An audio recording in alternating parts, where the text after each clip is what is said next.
Hey, this is Charlie Benante with Anthrax, and you are listening to the Shout It Out Loudcast with Tom and Zeus. Wow. Up there, Kiss Army. Tom and Zeus with another episode of Shout It Out Loudcast. Episode 120. We're calling this one Eddie Trunk.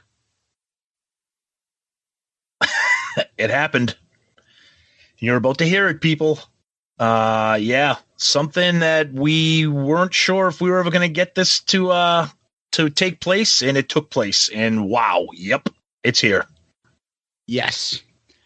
Not what you guys probably expected, but we're in season 3 in the middle. Yep. And just about everybody that we could think of, with the exception of the band, we've probably had on at this point now, Tom. And I remember when we first talked about who would you want to have on between me and you, we threw out, Gene. I'd say Gene, maybe Paul, Peter for me. You were like, Eddie Trunk. I'm like, what? Yep. Like, why? You're like, because I can have a conversation with them. You're going to get the robotic, words and interviews that you're going to get from Paul and Gene. You're not going to get that from Eddie. Nope. Like, okay. All right. Makes sense. And you also said the same thing, I think, about Bruce. Yes. I may have said Jericho's name originally too. And they've all been on, Tom. Right. So pretty much this is the last episode of Shout It Out Loudcast. See you later. Thanks. Honestly.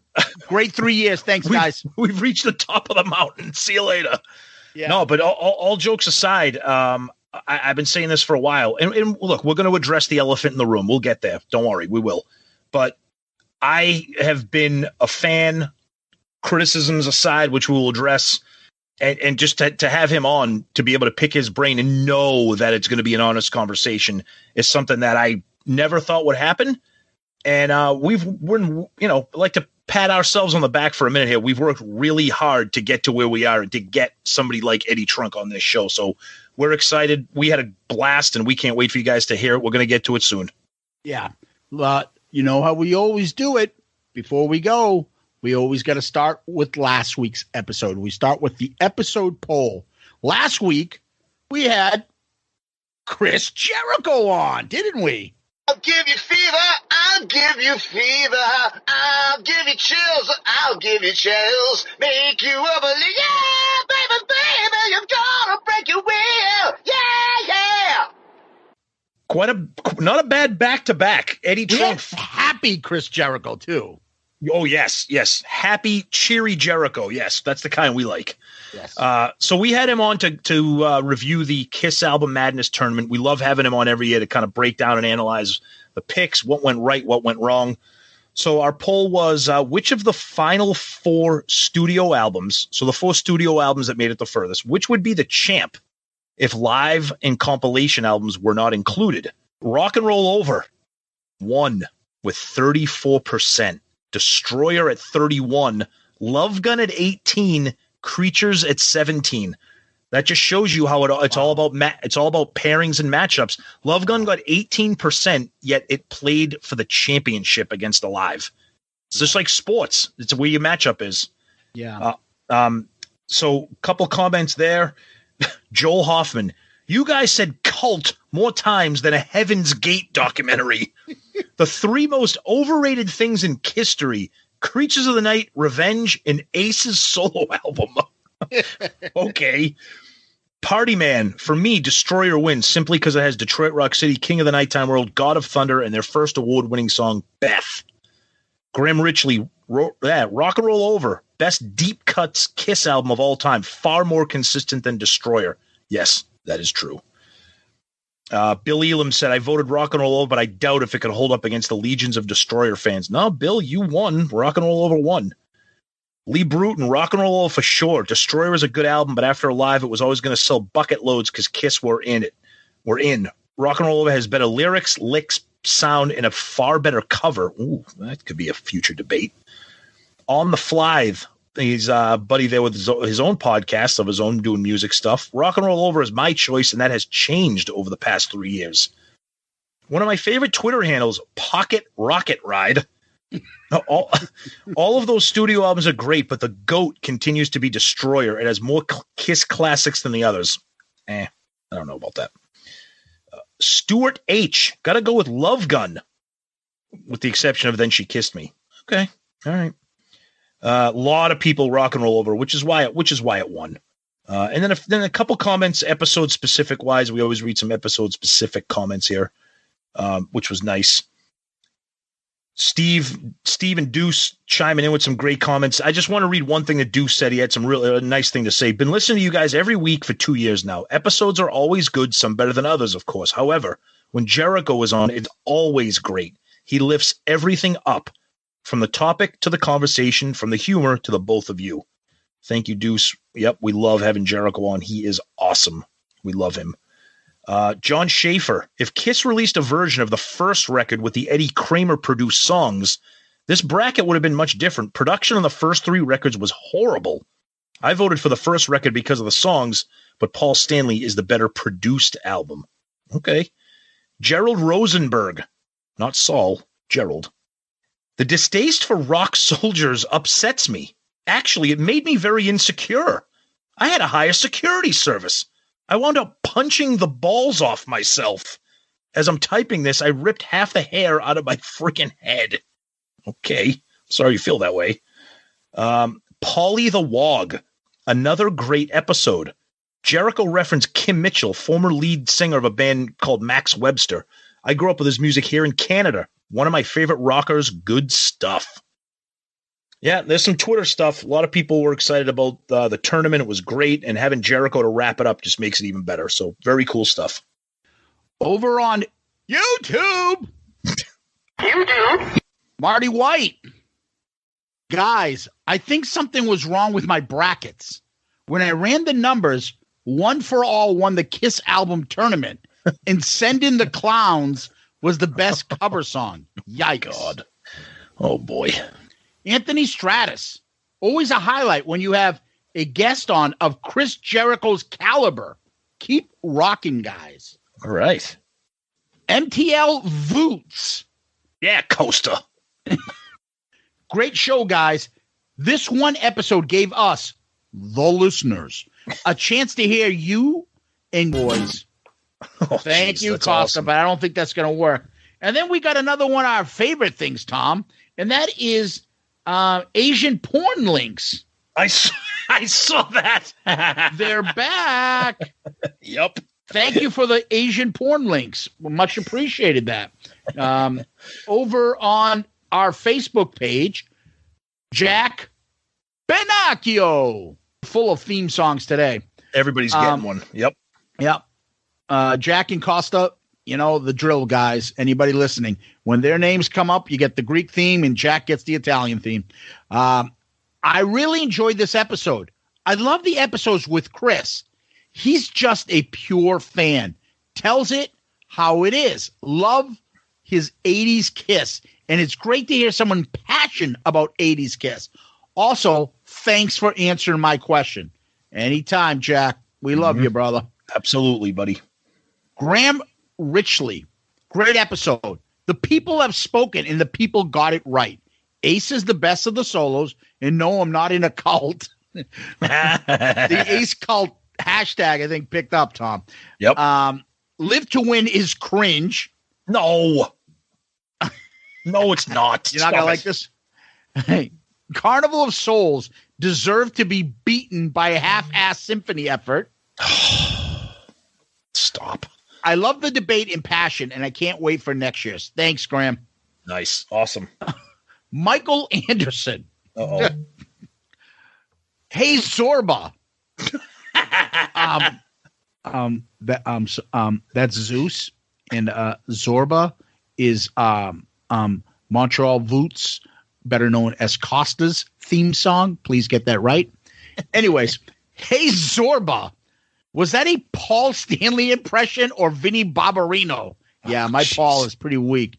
Hey, Joe, you can't do a fucking Paul Stanley impression, but you can do one of me trying to order a sandwich at McDonald's. And that's all I got from Facebook, Tom. I think you got an email you want to read? Yes, we do. These are some of our favorite ones, new listener emails. Casey Campbell, new listener to the show. Hey, guys, recently found your show over the month. I'm glad to hear fans like you guys being honest on topics related to the band. Your show has made me think more about their music and that it's okay that I'm not the only one who hates Monster. Woohoo! I do like Carnival of Souls. Thought it was cool to see the guys venture out and do something different. Not always agree with what you guys say, but the show makes me laugh. Now I'm digging through the older episodes. Excellent. Love that.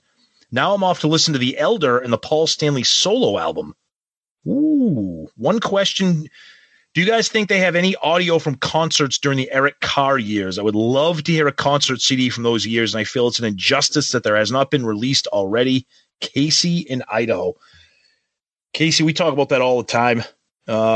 This week's question of the week is kind of related to that. So, yeah, we always talk about a live Eric Carr, something other than Animalized live, like an actual audio CD. But I don't know. I know there's bootlegs out there if you're into that, but I don't know. We'll see. Yeah. Angelo Capasso. Come on. 3 exclamation points. Hi, guys. With all due respect to Mr. Jericho, I disagree with the view of his KISS debut album. Plotting? Put like 15 question marks. Listen, without KISS debut, there is no KISS Alive. KISS debut album is like the greatest hits album to me. I understand the tempo on Alive is picked up like most live records are. And don't get me wrong, Alive is a kick-ass album. But the way Jericho brushed off the debut really bothered me. He's making it sound like Deuce and Black Diamond suck on the original. Without KISS, Harder Than Hell, Dressed to Kill, there is no Alive. It's that simple. Now, I agree that Alive saved KISS and got them to the next level, but you can't throw the debut album under the bus. No fucking way. That's just my opinion, if that even matters. Peace out, guys. Angelo. Of course your opinion matters. Everybody's got a right to their opinion, and everybody should be able to proudly speak it without being insulted. Oh, yeah, I know. No, but hey, Angelo, we love you, buddy. And we love Jericho. And anytime we get feedback on Jericho from you, great stuff. But I don't know. Jericho kind of had a little bit of a point about the KISS debut album. And sonically speaking, I don't think anybody's going to kind of argue with that. But I don't know. It's a good debate. That's why KISS fans are the best. Tom, I'm going to hop back over to Facebook. Matt Wallace. Great episode. I had a live too going all the way. Can't believe the debut got stomped. Chris and Jerry Cho. I think it's a typo, Chris Jericho, but it's Jerry Cho. Don't forget. Wait, stop. That's Jericho's new alias. Yeah. Hey, you guys have Chris Jericho on this weekend? No. Who's that? We got Jerry Cho on instead. Chris and Jerry Cho are wrong about the debut, in my opinion. I love the studio version slowed down. I also love the Alive versions, but I had the debut before Alive, so that probably is why I prefer it. P.S. I want Bridget Fonda to pull the trigger of my cream pistol. What the fuck is that? And because he's picking on Bridget Fonda to pull the trigger of his cream pistol, you, the fan, Matt Wallace, are comment of the week. Good answer. I like the way you think. I'm going to be watching you. Oh, yeah. Gotta love it. Yep. Great stuff. Thank you, Matt. So, Tom, what we usually do from here, we go over to KISS World. Yes. So the big news this week was the announcement of Netflix coming towards a deal or having an agreement for a KISS biopic, which I'm nervous about this. At first, I was like super fired up, and then I'm like, man, like The Dirt was kind of I didn't see Bohemian Rhapsody. I don't know. We know if there's a KISS biopic, it's going to be hand-picked by Paul and Gene about what's in there and what's not. Look, obviously we're going to watch it. Who knows? We're going to do a friggin' episode on it. So we're excited for it. But yeah, that was the big news. It says, according to sources, Netflix is tying up a deal after a bidding battle. It'll be directed by a Norwegian filmmaker. The script is written by somebody I've never heard of. The picture will be a co-production of Atmosphere Entertainment and Universal Music Group, and it will have close cooperation from Gene and Paul, obviously. So that is a huge thing. That's big news. And I know a lot of people are kind of excited, and who knows what it's going to be like. But if you follow KISS and if you listen to us, you know that if Paul and Gene are in it, you're going to hear their version of the story, which that's what happens anyways when you're watching a biopic. You're hearing certain people's angles and certain people's version of the story. So that's a big thing. And then speaking of biopics and documentaries, this week's guest, we asked him about this topic too, was the new documentary about Eric Carr, which is very exciting. That was just announced. Eddie Trunk himself tweeted it out. Carrie Stevens tweeted something out. And, Carrie had texted us about it. Yes. And she was like, wanted to give us a little sneak peek about what's coming down. Yep. And she's like, but unfortunately, it's already out. Eddie mentioned something. Yep. And exciting. Yep, and we'll save that for when you hear us talking with Eddie. We addressed that. We asked him about this documentary, so that's exciting too. And in terms of other news, so last week we talked about Bruce Kulick doing his live show in Vegas with his wife and with Todd Kearns, and that was last week. And I guess you can still access that show until the end of the month. Tickets are $15, and you can access it, online. It was already live last week, but you'll still be able to see it. And courtesy of our good friend, I say that hesitantly, but our good friend Sonny Pooney. I kept hearing you guys go, Sonny Pooney, Sonny Pooney. And I remember waking up, who the fuck is Sonny Pooney? So he shared the set list. So if you're interested, I'm going to read the set list here. So they open up with Coming Home. They did Tears Are Falling. They did a Elvis Presley cover of That's All Right. Then they went into Rock Bottom, a Beatles cover of Hard Day's Night, Who Wants to Be Lonely. And then I believe, if I recall correctly, Bruce's wife Lisa came out and they did Nancy Sinatra's These Boots Are Made for Walking and Judy Garland's Somewhere Over the Rainbow. Then they did Every Time I Look at You, the Who cover of Behind Blue Eyes, the Rolling Stones cover of Wild Horses, Forever, and then closed out with a pretty awesome unplugged version of Detroit Rock City. So check that out. You can just Google it and find all that information online. It's still available until the end of the month. So gotta love Bruce doing that. And anybody that saw those guys perform in the KISS Masquerade last December, it was unbelievably awesome. Yeah, and by all accounts, including Sonny Pooney himself, said they did a great job. Yeah, it was great. It was great. I haven't seen it yet myself, but I loved the Kissmas one. So yeah. And for all those that are just curious, if you go to episode 47 for us, we did Larger Than Life, we called it. That's our episode where we talked about what we think should have been in any KISS movie or documentary. That's right. I think we gave it a top 10 KISS-tory moments that should be in it. Yep. I am pumped that we'll get to actually listen to that. If you listen to that episode, you get to compare to figure out if any of those comments or how right we were about what ends up showing in a documentary or the Netflix movie special. So yeah, absolutely. That'll be fun. Yep. Yeah. So cool stuff. Episode 47, Larger Than Life.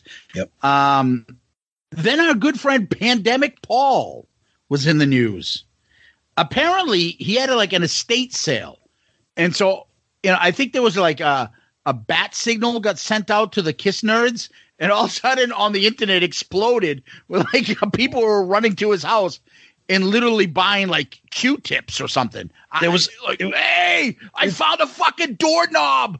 Fucking Paul Stanley's house. It's like that scene in Seinfeld. Swarm. It's like, what the hell? Oh, look at this. I got a stack of paper plates from his pantry. Woo! I got a prepackaged container of beefaroni. if you listen to our AC/DC episode, I got Paul Stanley Hungry Man dinners out of his freezer. I got the Salisbury steak. I've got meatloaf Mondays. Jesus Christ. Anyways, people were panicking, like running through the streets to fucking auction off all sorts of just like household like items that they were finding in his house. And then I see people on Twitter like, is everything all right with Paul? Why is he having an estate sale? What's going on? Is he dying? Is something going? Yeah. He's getting rid of all of his stuff. I'm like, dude, usually when they move or like destroy a house or something, it's like, here, just take this shit. I don't want to pack it up. Get rid of it. If you guys want to buy it. Right. Stars do that. Celebrity. Jericho did that in Florida when he moved. Like, I don't want to pack all this stuff. So I'm going to they hire a company. It's done professionally and it's done like tastefully. And they just start, taking the shit off. And it's a nice way of, there's also that little bit of the, recycling kind of mentality. Like, I'm not just going to throw everything in a dump. Like people will take this stuff. Okay, great. Yep. So Paul was doing that. But the thing that I really enjoyed is Paul put a picture up of him and Bob Ezrin. Yes. So if you can recall, Bob was on Eddie Trunk's, and we talk about this real briefly with Eddie.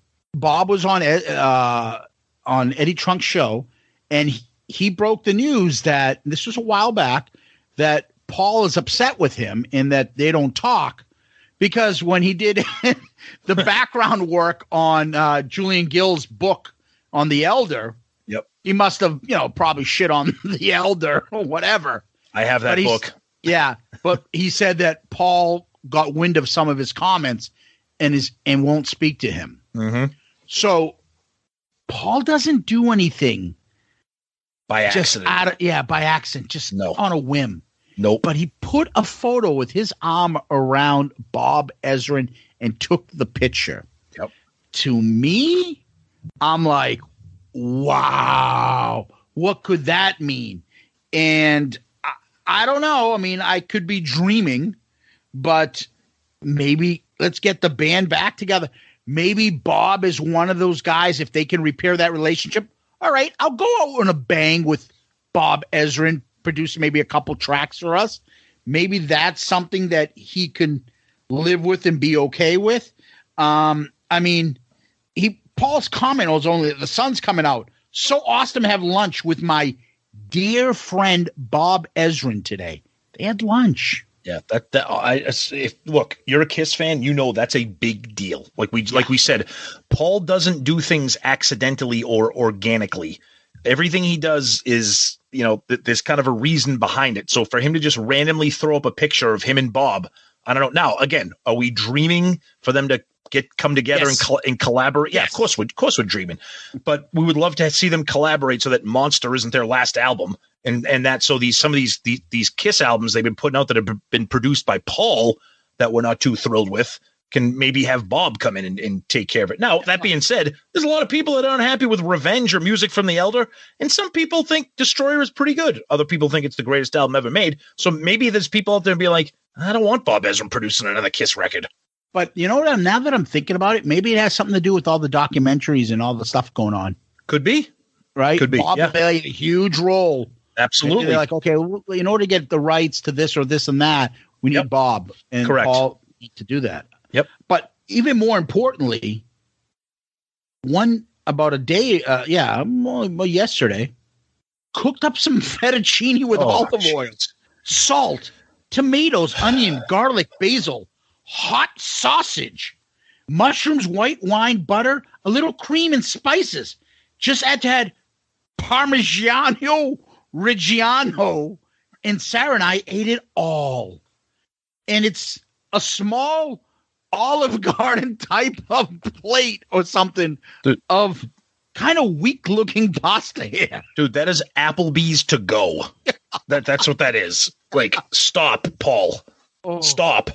Just when we thought Pandemic Paul had left the building. Pandemic Pasta Parmigiano Paul is back, baby. He's back, and he's not going anywhere. Yeah, and then Paul validated the Netflix issue by saying true. Yep. And then the last thing I'll just mention is that Paul did jump in on the conversation about Iron Maiden, Blabbermouth's comment about Iron Maiden not getting into the Rock and Roll Hall of Fame, possibly. Right. And Paul, defended them, and it was nice to see, regardless of whether Madison, the Maiden not being in the Rock and Roll Hall of Fame is insanity. And he's basically flying the Maiden flag. Good for him. I love when Paul does that. I do too. It's rare, but I enjoy it. Yeah, I mean, I'm not the biggest Maiden fan, but anybody who doesn't think Maiden shouldn't be in the Hall of Fame that is insane. Exactly. Insane that they're not in. But the reason why I specifically like this one is because it's a heavy metal band. Exactly. It's not Paul saying Otis Redding should be in the Rock and Roll. Well, no shit. Otis Redding is a classic artist. Yep. Oh, I find that Mozart is a fantastic artist. Yeah, no shit. Right. But it's not somebody that he needs to validate to make himself look good. No, he's vouching for a classic. Yeah, he's vouching for a classic metal band that everybody loves. The people that would vouch for that and agree with him on that are not like some elitist critic that he's looking for approval from. So it's very surprising that he does that. So maybe Pandemic Paul is leaving again. Who knows? He's on that seesaw. Who knows? He's not leaving. Yeah. He's not leaving. Tom, before we go into the episode, let's talk about Patreon. Our Patreon account is somewhere where you guys can help and contribute to the show. And we have different levels and tiers that anybody wants to get involved. There's tons of information there. We get involved with all the guys there and girls that are on Patreon with us. And we have a nice kind of click going there. And we are fortunate to have a new Patreon member too. Jim Riley jumped in. And he's on the Gene. Actually, we don't call him by the names. We call him by the characters. Ooh, Eddie wouldn't like that. He's in the demon tier. Exactly. Yes. Yeah. So, Jim, thank you so much for jumping on board. We greatly appreciate it, and we always like to give a shout out to all our Patreon members for all their help and support for the show. If you are interested, you want to find out and what's it all about and what does it mean and all that fun stuff, just go to the Patreon app or the website, patreon.com, patreon.com. Or if you look at the episode notes, when you find this podcast episode, you can see in there we have links to our email, links to our Facebook page, our Facebook group page, and we have a link to Patreon. Check it out. If you find something that interests you, ask or have a question on something, let us know. Absolutely. Guys, we say this every week. We can't thank you enough. And Jim Riley, welcome. Thank you so much. Big fan of the show. We appreciate the interaction, and we certainly appreciate you jumping on board and being part of the Patreon family. So thank you to Jim specifically, but thank you also to everybody else that is part of that Patreon family. We have a lot of fun over there. People being involved with some things that go on with the show, some special polls. It's a good time. So like Zeus said, check it out. If it's you can get some information and see if it's something that you're interested in. And now we're on to our main discussion, Tom, and that is our interview with Eddie Trunk.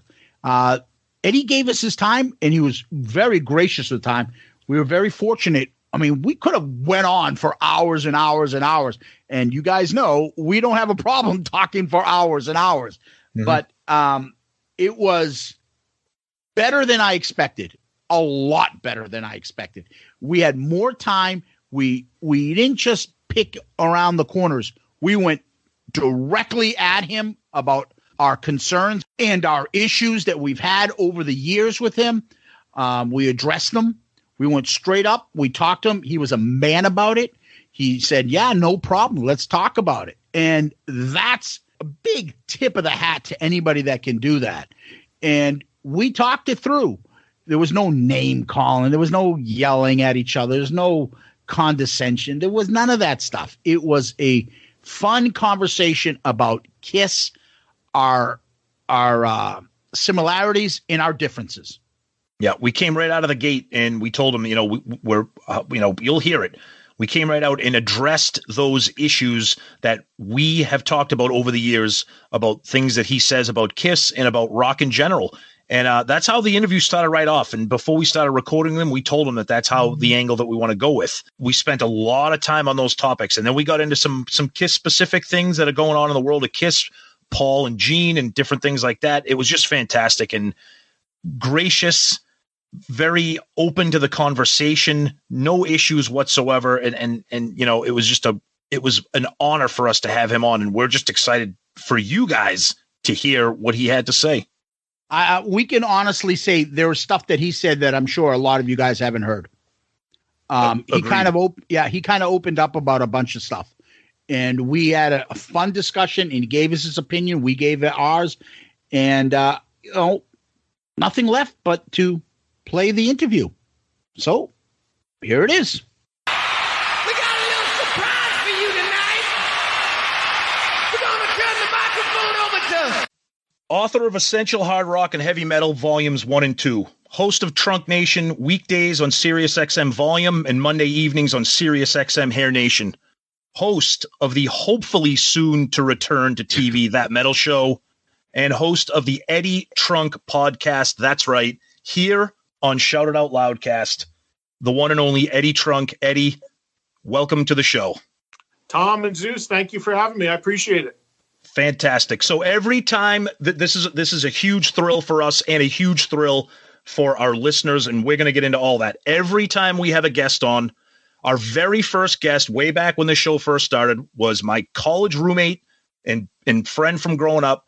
We have 5 questions just to get things started on every guest. They're KISS-related questions, very basic, but we're excited to ask them to you. Once we get through that, we're going to jump right into some questions and some KISS talk. So, okay.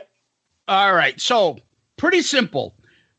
I don't know how you're going to answer this one, but favorite KISS member. From when I discovered the band, and the whole time I was, a super fan of the band as a kid, was absolutely Paul Stanley. Yeah, that's probably better before you met them professionally and everything. I think people change, things change, experiences change, perceptions change. Oh yeah. What you learn about people changes, but when I was a kid and when I was all in on KISS and they were my gateway band, and all my years of loving the band, and honestly throughout the band's whole career, everything, their recorded history, I was always a fan of Paul's as my favorite member. Awesome. Now, you can always add at the end of these questions right now or today. So, favorite KISS song? Oh, wow. Yeah. You can go with today. What's your favorite song today? Oh, my gosh. I mean, I've actually never been asked that. I mean, that's brutally difficult because there's just so many. Yep. God. Just if I was coming up with a song off the top of my head right now that I feel like hearing, A Million to One. Oh, great one. Wow, good call. All right. I could never give you a favorite song across the board, but no, that's a song I always love hearing. Okay. Right. And that solo is incredible on that song. I love it. The vocal's incredible too. Yeah. Yep. The lyrics. See, I always think there are like some critic songs from KISS that if you say, hey, listen to this, some, snobby Rolling Stone critic or somebody else would be like, wow, that's a great song. Yeah, that's KISS. Great song, yeah. That and Black Diamond I would throw on for anybody. Favorite KISS album? Phew, you guys are tough. Yep.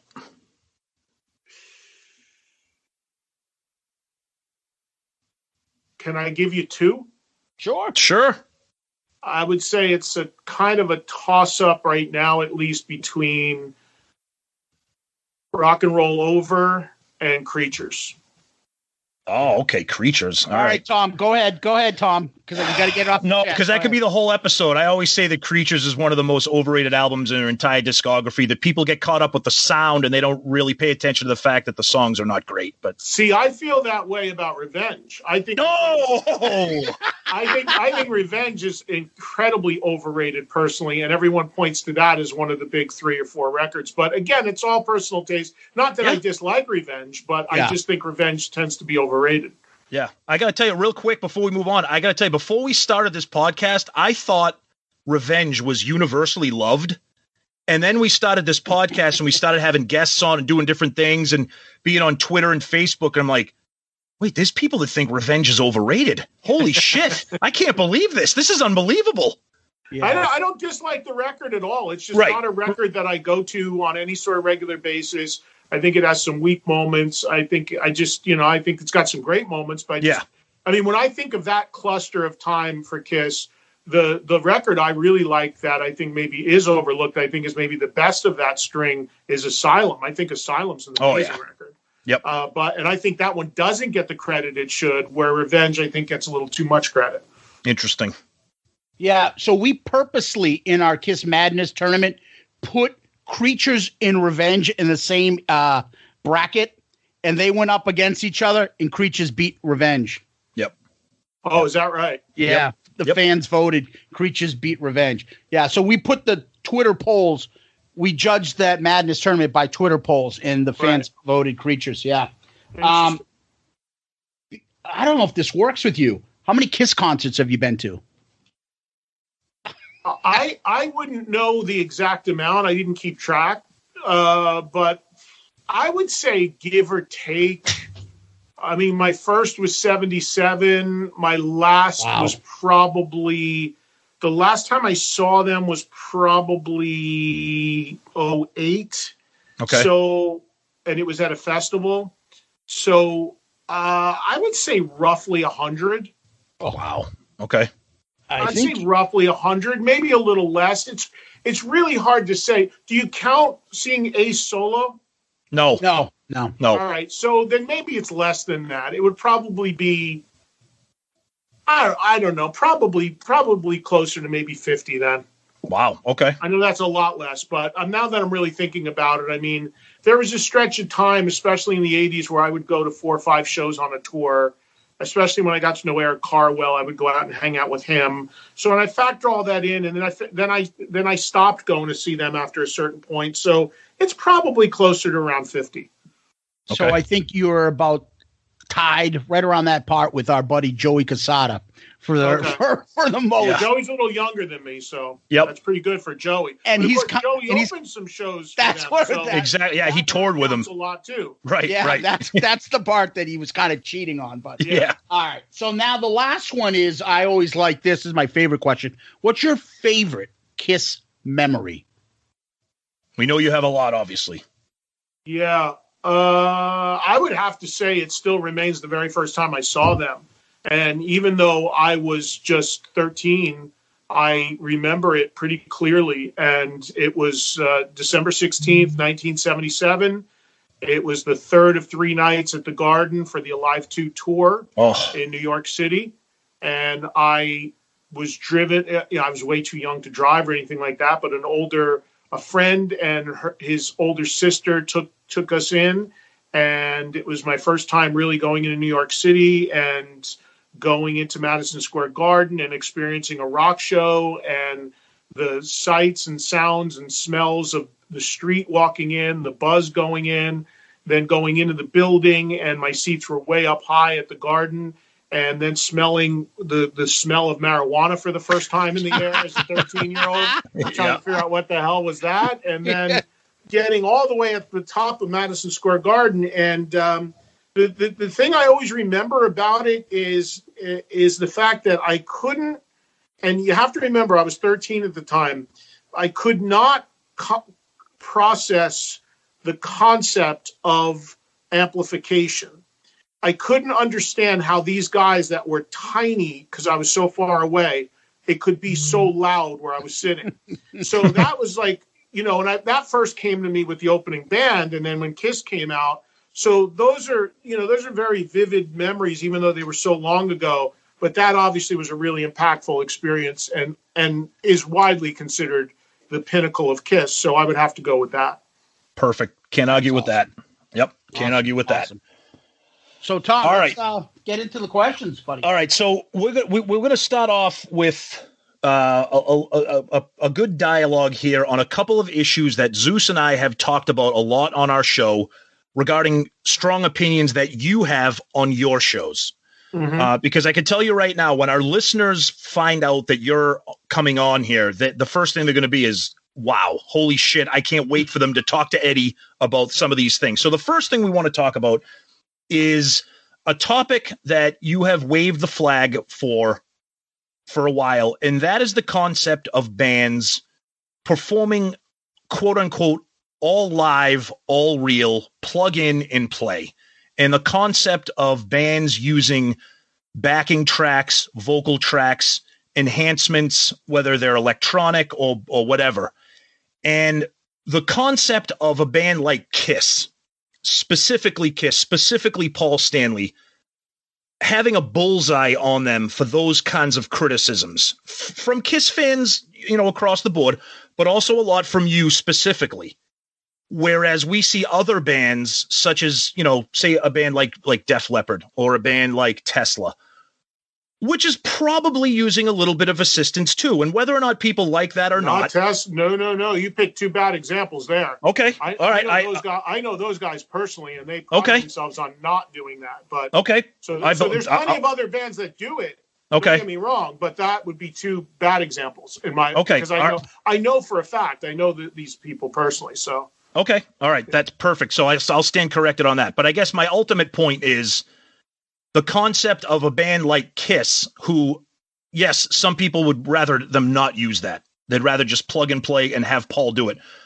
Paul can't hit those notes. We know that he can't hit those notes. So if there is some enhancements, what is your stance on that? Would you rather that a band that we all love, that's been around for 40, 50 years, just stop or come out and maybe use a little bit of a lift and continue to entertain their fans?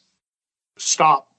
Everybody has to stop. Everybody has to know when to say when. Everybody has to know when you're staying at the party too long, in my opinion.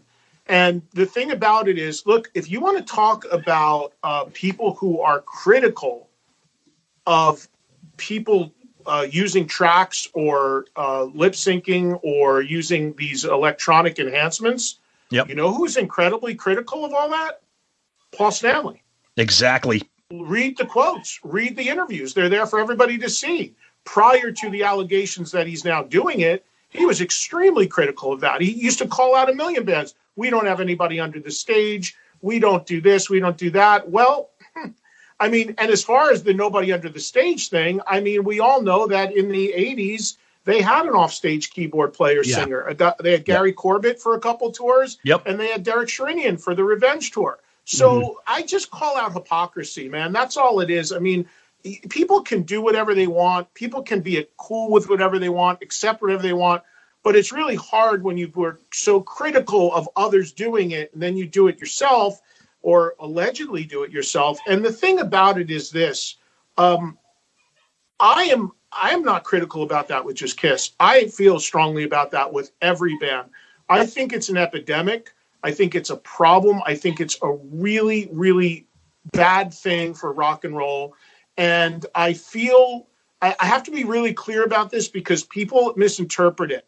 So I have no problem if you have a song and there's a keyboard in it in one song in your set and you don't want to carry a keyboard player. I get that. There's nothing wrong with that.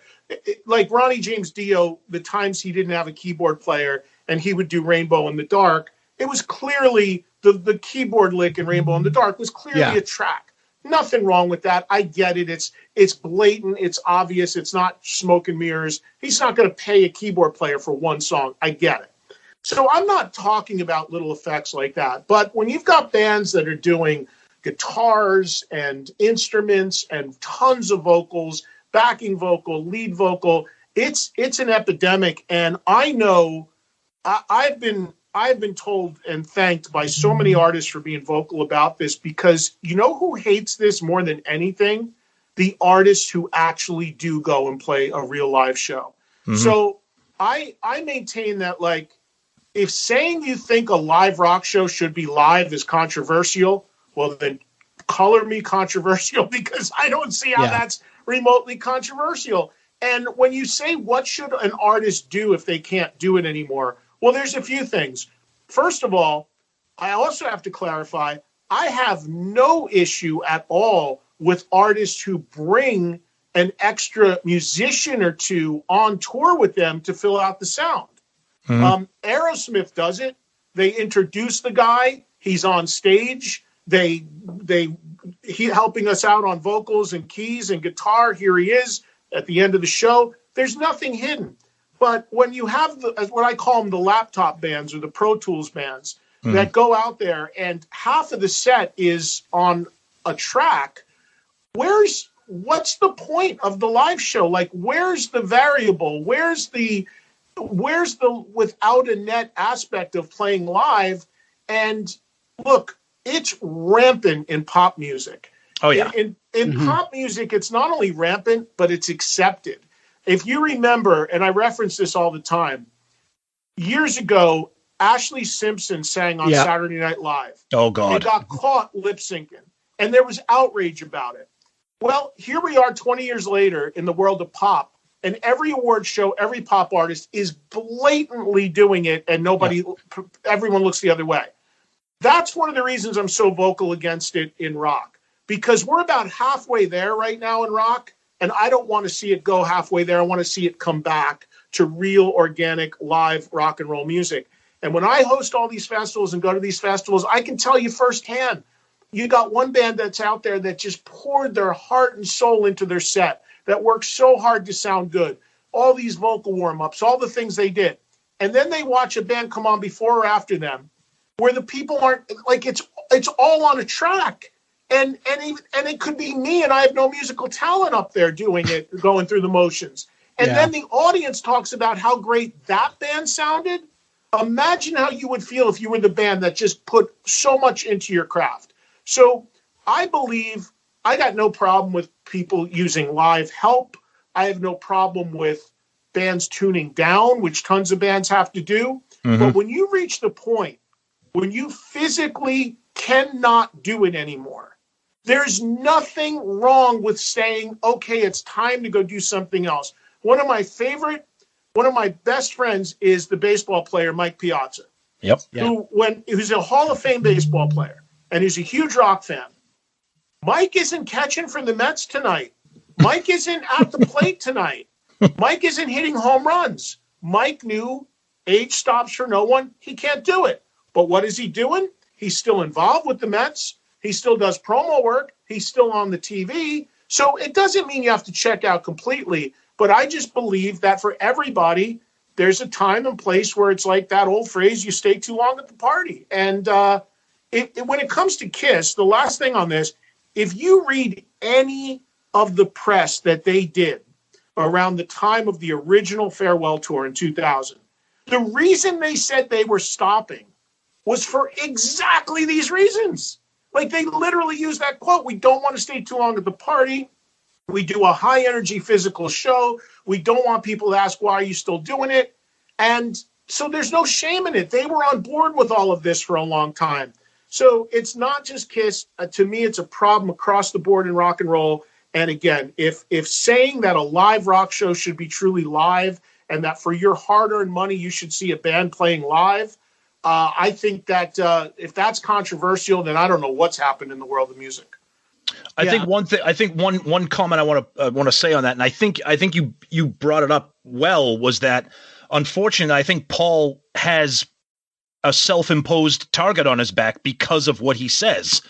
I'm wondering if maybe he would have been as targeted as he was had he never made those comments. Yet I'm sure people would have, but I think you bring up a good point that because he said, "Oh, there's nobody under the stage, we're not doing this," and now people know that he is, or at least surmise that he is. He's not alone, Tom. Right. He's not alone. Right. Gene did it too. Gene with the come see how the big boys do it. And those comments too didn't help. Yep. Yeah, I mean, look, when you have that sort of bravado and you're going to step out like that and you're going to call others out like he did, and he absolutely did, and then, those people too. I mean, imagine those people, a lot of people knew some of the people he was talking about at that time. I mean, imagine that, like, sitting there and saying, okay, now look what's going on. Because, look, we can say alleged and you want to say allegedly, but you just got to go on YouTube to see what's going on, and it's pretty blatant. So, again, the thing I have a problem with is beyond bands doing it, all bands doing it, is unfortunately fans don't even know what's going on. And they're so naive to it, and they don't. And I understand, like, a fan just wants to go and buy their ticket and have a good night out and have fun and see a show. I get all that, but maybe I'm too much of a purist. To me, the whole idea of going to a live show is hearing how that band can execute live, hearing them jam, hearing how they change stuff up. I mean, I saw Aerosmith a couple of years ago on their residency in Vegas, and they had a bad night. I mean, they messed up a couple times. And at the end of the night, Steven Tyler said to Joe Perry, he goes, "That was a rough one tonight, Joe," to the crowd. Yep. And Joe goes, "Yeah." And Steven turns to the crowd and goes, "But did you like it and still have a great time?" And the crowd went crazy. And I did. It was like refreshing to see a band. Sure, there were some stumbles, but that is the essence of a live rock show. And then I went back 2 nights later and they were spot in, dialed in. So if those variables are off the table, and it doesn't matter if you can sing or play live and you're always going to sound great every night, it's kind of like, what's the point? It just rips out at the heart of what rock and roll is all about and seeing a live show.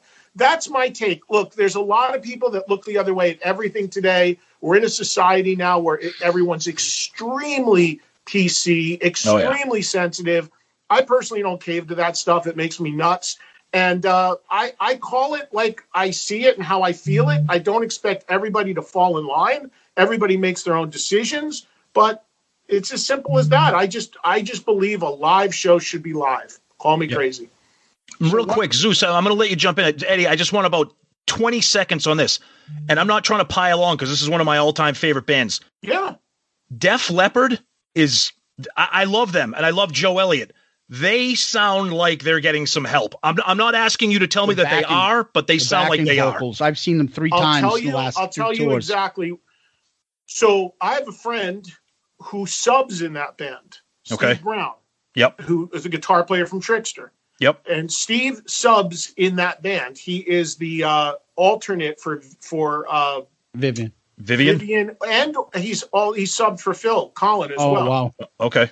And Steve has told me publicly and privately the work that goes into doing those vocals. Okay, that's great.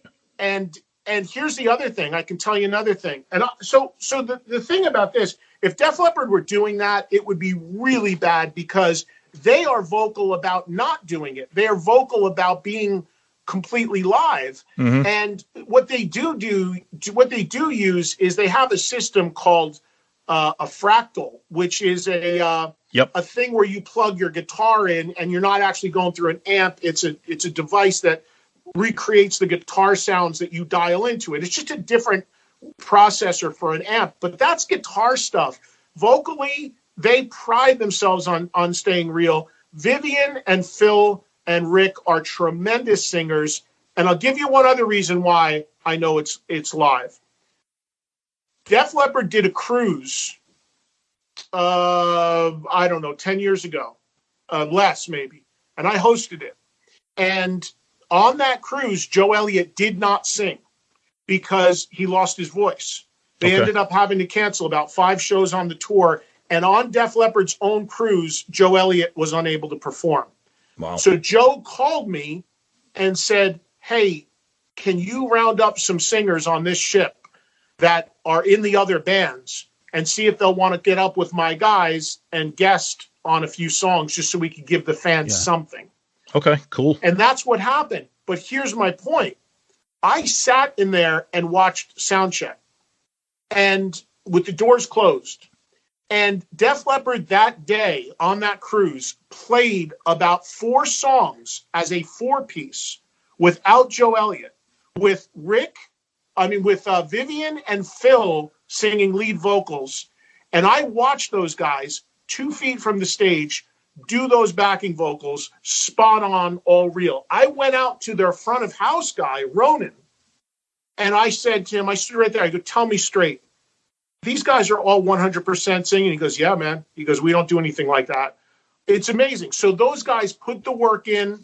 It's a compliment to them that people think that, Absolutely. And that's, the same thing said Tom Kiefer called my radio show because years ago, someone accused him of doing it. And he goes, "It's the highest compliment you could give me." He goes, "I put the work in." He goes, "Anybody can come stand on my stage and I'll show you 100%. I would never do that. So there's guys that just have great backing singers in the band, and they do a great job with it. Good. Awesome. Good. Awesome. So one of the things just to move on from this subject, but I want to hit on is we on this show know very well that we love Paul, but he's a little bit sensitive, just a little bit. A little? Yeah. Oh, we're being kind a lot. We know he is. However, and if I don't speak up for some of our listeners and stuff and myself, I'd regret this. I want to come back and ask you about this. Do you ever feel that because of your issues with Paul and Gene, that when you get an opportunity, I will say that I feel sometimes you will take that shot and kind of, whether it's a topic about KISS, whether it's online or Twitter or something, and you'll make the comment about singing live. Whereas I don't feel like it's being said sometimes against other bands that are perhaps you're in a more friendly relationship with or come on your show. But with Gene and Paul, it's easy to say that because I don't hear it really or see it dictated or have a conversation about it with other bands like attached to that comment about live. But I do see it when it's KISS. Well, so I feel like know. perhaps you're like, well, I don't care about those guys. I'll hit them a little bit when I get a chance. Well, here's the thing. First of all, I don't know what people are seeing or hearing with KISS in terms of that subject particularly, because I've actually been really low key about that. I don't know where people are picking up on that I've pounded away on that. I mean, Twitter, I can say.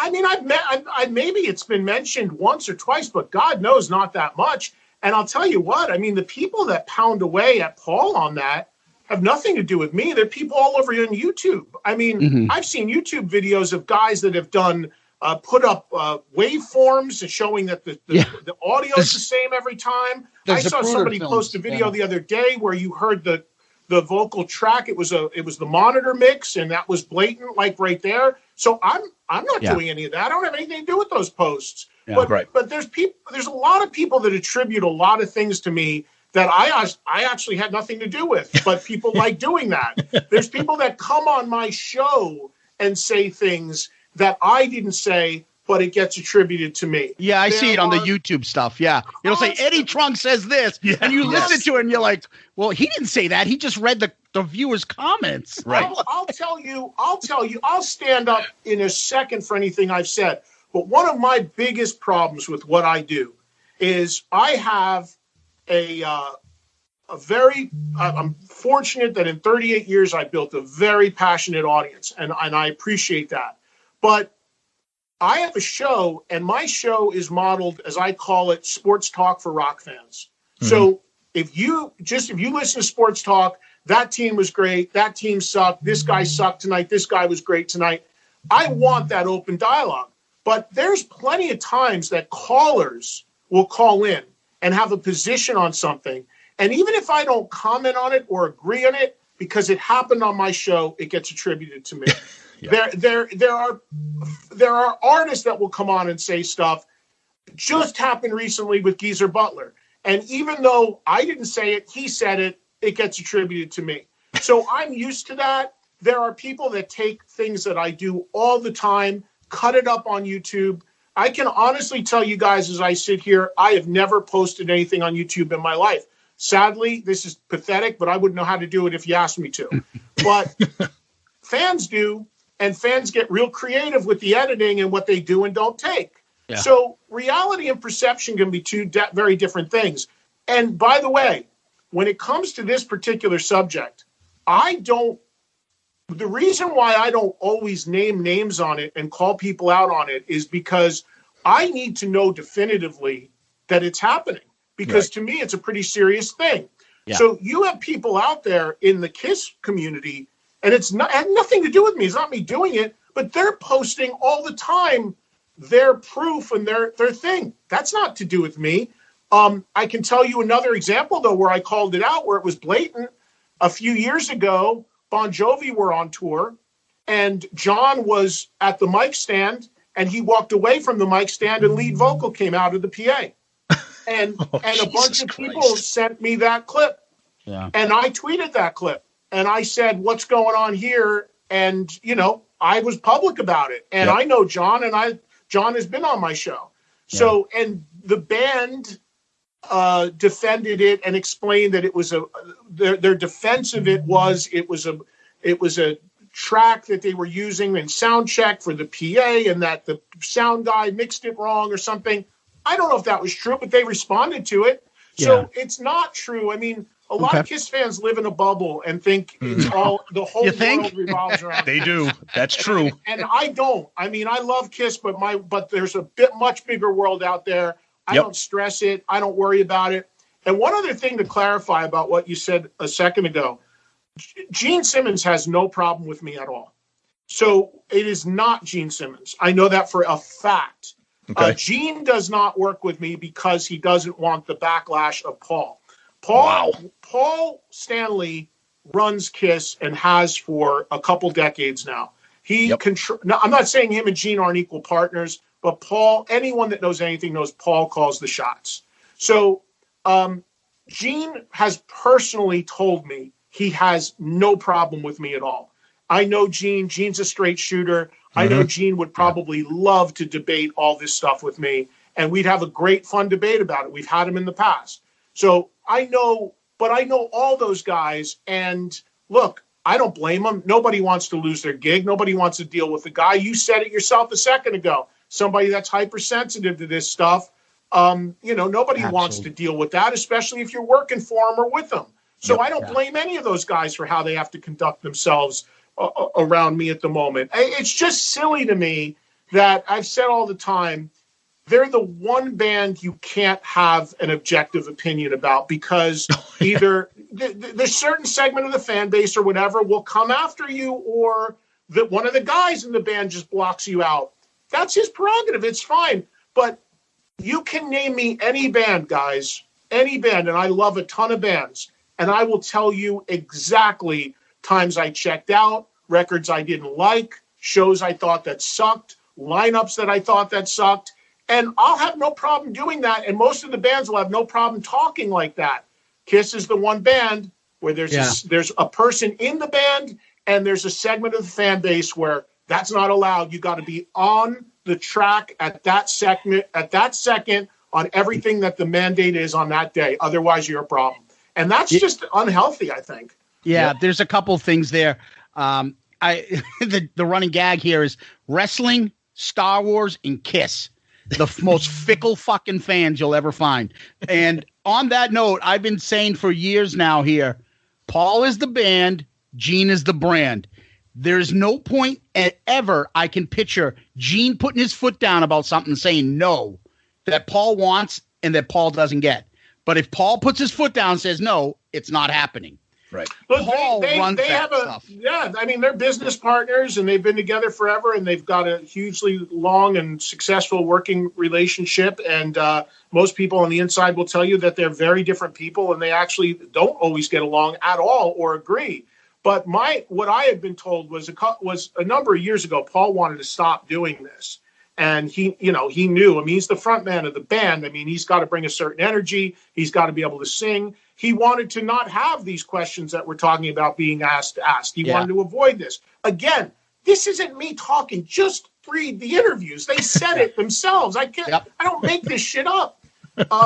My understanding was, though, that Gene basically relinquished the decision making to him because he wanted to stay in, and Paul was kind of done with it. But then by turning the reins over to Paul to make all the decisions, produce the records, call the shots, that's what kept Paul in the game. So Gene, although Gene, I'm sure, has a very big voice, he also doesn't want to rock the cradle or rock the boat because he wants to stay in it as long as he can possibly stay in it. I understand all of it. My position with Tommy and Eric, which I've stated repeatedly, the part that gets cut out of that when people want to stir the pot is that I have no problem with those guys. I have no problem with them having that gig. I have no problem with them in the band. They're talented people. They're good people. I've known them for a really long time. If they didn't have the gig, somebody else would have it. I have no issue with them whatsoever. If I'm going to have an issue with what they do, my issue is at the top, because from the top, they were told no, you guys are going to be these people and create and do someone else's personas. So I understand Tommy and Eric are in the same boat. They can't talk to me right now because of the wrath that would come down on them. Yeah. But so I have no issue with that. I don't blame them. What are you going to blow your gig to talk to some idiot like me? I get it. But I know those guys forever. I have no issue with them at all. They do a fine job. It's just not for me. Yeah, that was actually our second segue. So the other big thing is that we know you've had your opinion about Tommy and Eric and thing. So here's one thing that I've always wanted to ask you back. If Peter didn't have a problem playing with Tommy and Ace didn't have a problem playing with Eric, why should somebody else? Well, Peter claims, if you ask him, he's my favorite member. So I'm with you, Peter. I love Peter. Yeah, I love Peter. He's my favorite member. Everybody knows. Peter too, heart and soul guy. Yep. But Peter claims that he did not know that Ace wasn't going to be a part of that. He has stated that publicly. He was upset when the tour started to find out that they had not reached a deal with Ace and that Ace wasn't doing it. So Peter claims that there was a bait and switch that went on there. And I can tell you, one of the last times I ever saw KISS, the lineup was with Peter and Tommy. And it was in Vegas at the Pearl at the Palms. I don't know what year it was. It's probably at this point 17, 18 years ago. And, I went to an after party and I sat with all of those guys, and Peter was openly, not happy that Ace wasn't there, openly like talking about it right in front of everyone. And so that's, Peter's take and Peter's point on that. And as far as Ace playing with Eric, I mean, you would have to ask Ace. It wasn't something for me either. I wasn't down with that either. That being said, I mean, I think I saw that lineup maybe one time, and it still didn't sit right with me. But guys, let's be honest here. We're fans but there's a huge thing here. It's business. It's business. When you ask who's going to play with who and who would and who wouldn't play with who and what have you, we all know, if we're not bullshitting anyone, we all know it comes down to what's the offer. And if the offer is significant and it makes sense, everyone is going to go play with anyone. KISS did a show. I'll never forget this. I got a million stories, but I'll tell you this one. KISS did a show in New York City, a private show, again, probably early 2000s. And it was a private show at Roseland Ballroom for Lane Bryant, the women's lingerie. And Ace called me up and said to me, hey, we're doing a private thing at Roseland for Lane Bryant, 5 songs. I got a room at the Plaza Hotel. Why don't you come watch the show, and we'll hang out. Okay, cool. A couple of days before the show, Ace calls me up and says, forget it, I'm not doing it. I said, what do you mean? He goes, they're not going to pay me what I want. He goes, because, everyone knows, I think, that those guys, it's all hired gun stuff at this point outside of Paul and Gene. Right. And he goes, they're getting X and I'm not getting this, and it's not equal. It's not fair. I'm over it, this and that. Okay. And then Ace comes on my radio show and it announces he's not going to be a part of it for that reason. So Ace is very transparent about the money aspect of it to this day. And said he wasn't going to do it.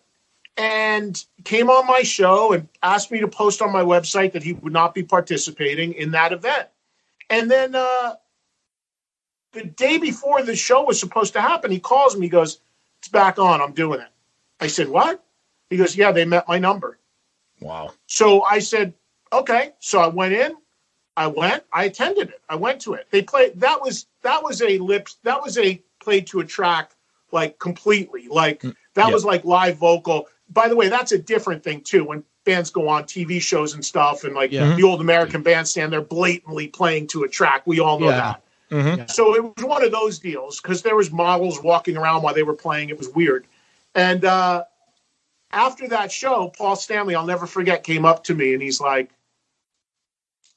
"Oh, so what happened? I guess your buddy is playing the show or something." It's to me. Ooh. And I said, "What are you talking about?" And he goes, "Well, you went on the radio on your website. You said Ace wasn't going to be here. And now look, Ace is here." I said, "Paul," I said, "you don't think I know what's going on? I know that you didn't have a deal with him 2 days ago. I know you made an 11th hour deal, and that's why he's here. Come on. You think I would just go on the radio and post that baselessly?" So it's all about money. These guys are always going to respond to the money. As we speak, Paul Stanley is selling bottles of Pantene out of his shower at his house to fans. It's always about the money. I mean, let's call it what it is. And by the way, there's nothing wrong with that. If you want to go buy a bottle of shampoo for his sofa, have at it. It's not for me. Oh, we know. There's nothing wrong with him selling it, and there's nothing wrong if you got the money and want to buy it. I don't judge. I believe in capitalism. Wonderful. But let's call it what it is. It's always comes down to the money. Yeah, no, that part is I get it. My only thing is, to me, look, Ace and Peter, I honestly believe at this point in their careers, they cannot do a full concert with KISS. Peter, no. Ace, I believe, could.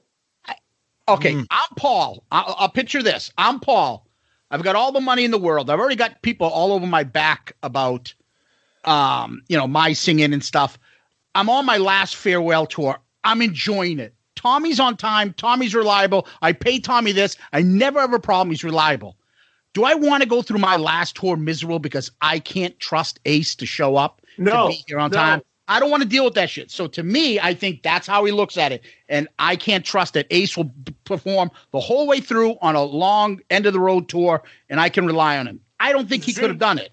That's Zeus, my. Let me be clear. So the question wasn't should it happen. The question is, could it happen? I don't disagree with you. If I'm humming along and I got two pros and Tommy and Eric that play and are together and sharp and on it every night and it's working well and the money's coming in and most of the fans are accepting it, I don't blame you. I don't change it up either. I agree with you completely. But the question is, could they play a show? I think Peter could play a few songs. I think physically it would be too hard for him to do a show. Mm-hmm. I think Ace could absolutely play a show or some shows. And the reason why I say that is I was just with Ace 2 weeks ago for his birthday dinner. We saw. If you see the photo, Ace looks great. His girlfriend that he lives with right now is way into fitness. You could tell. And she's looking good.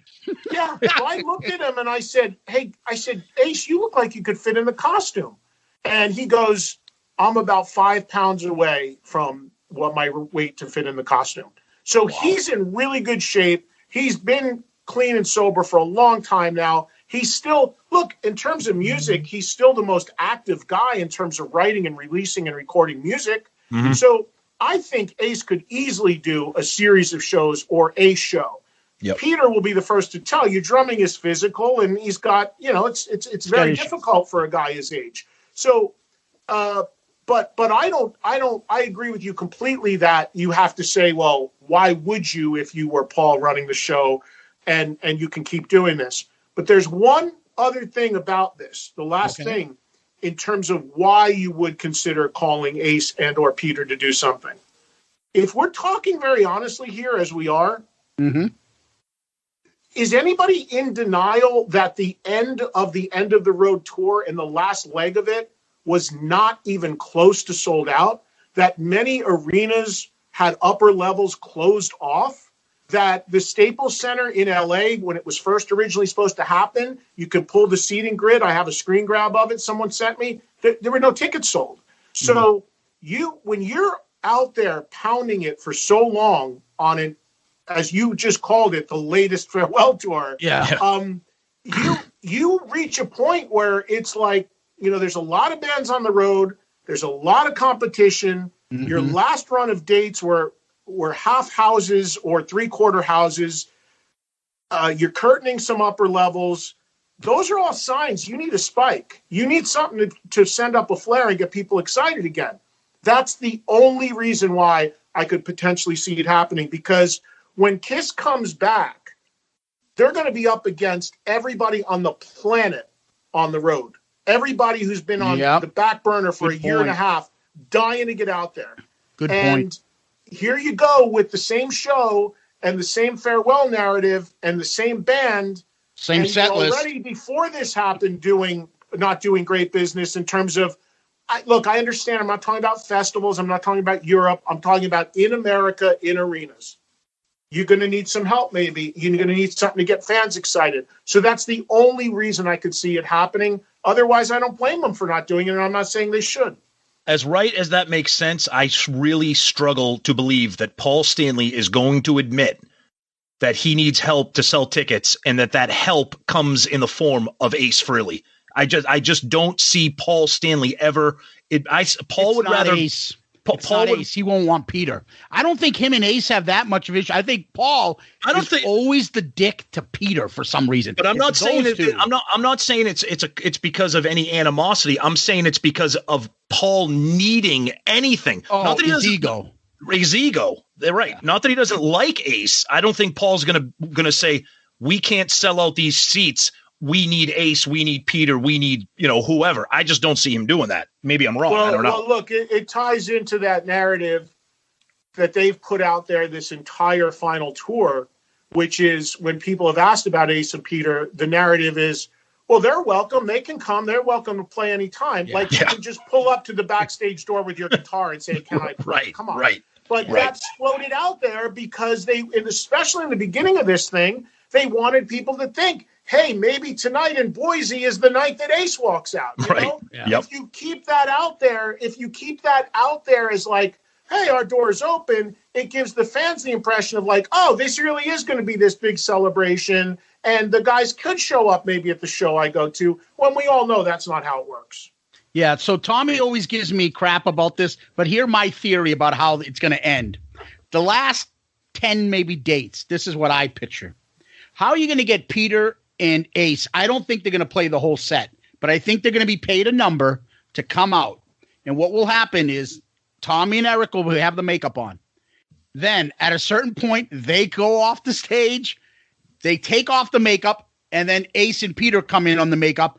And then both members, both Eric and Peter on the drums, and both Tommy without makeup is playing guitar with Ace to back up so there's no problems. And in case Ace doesn't show up.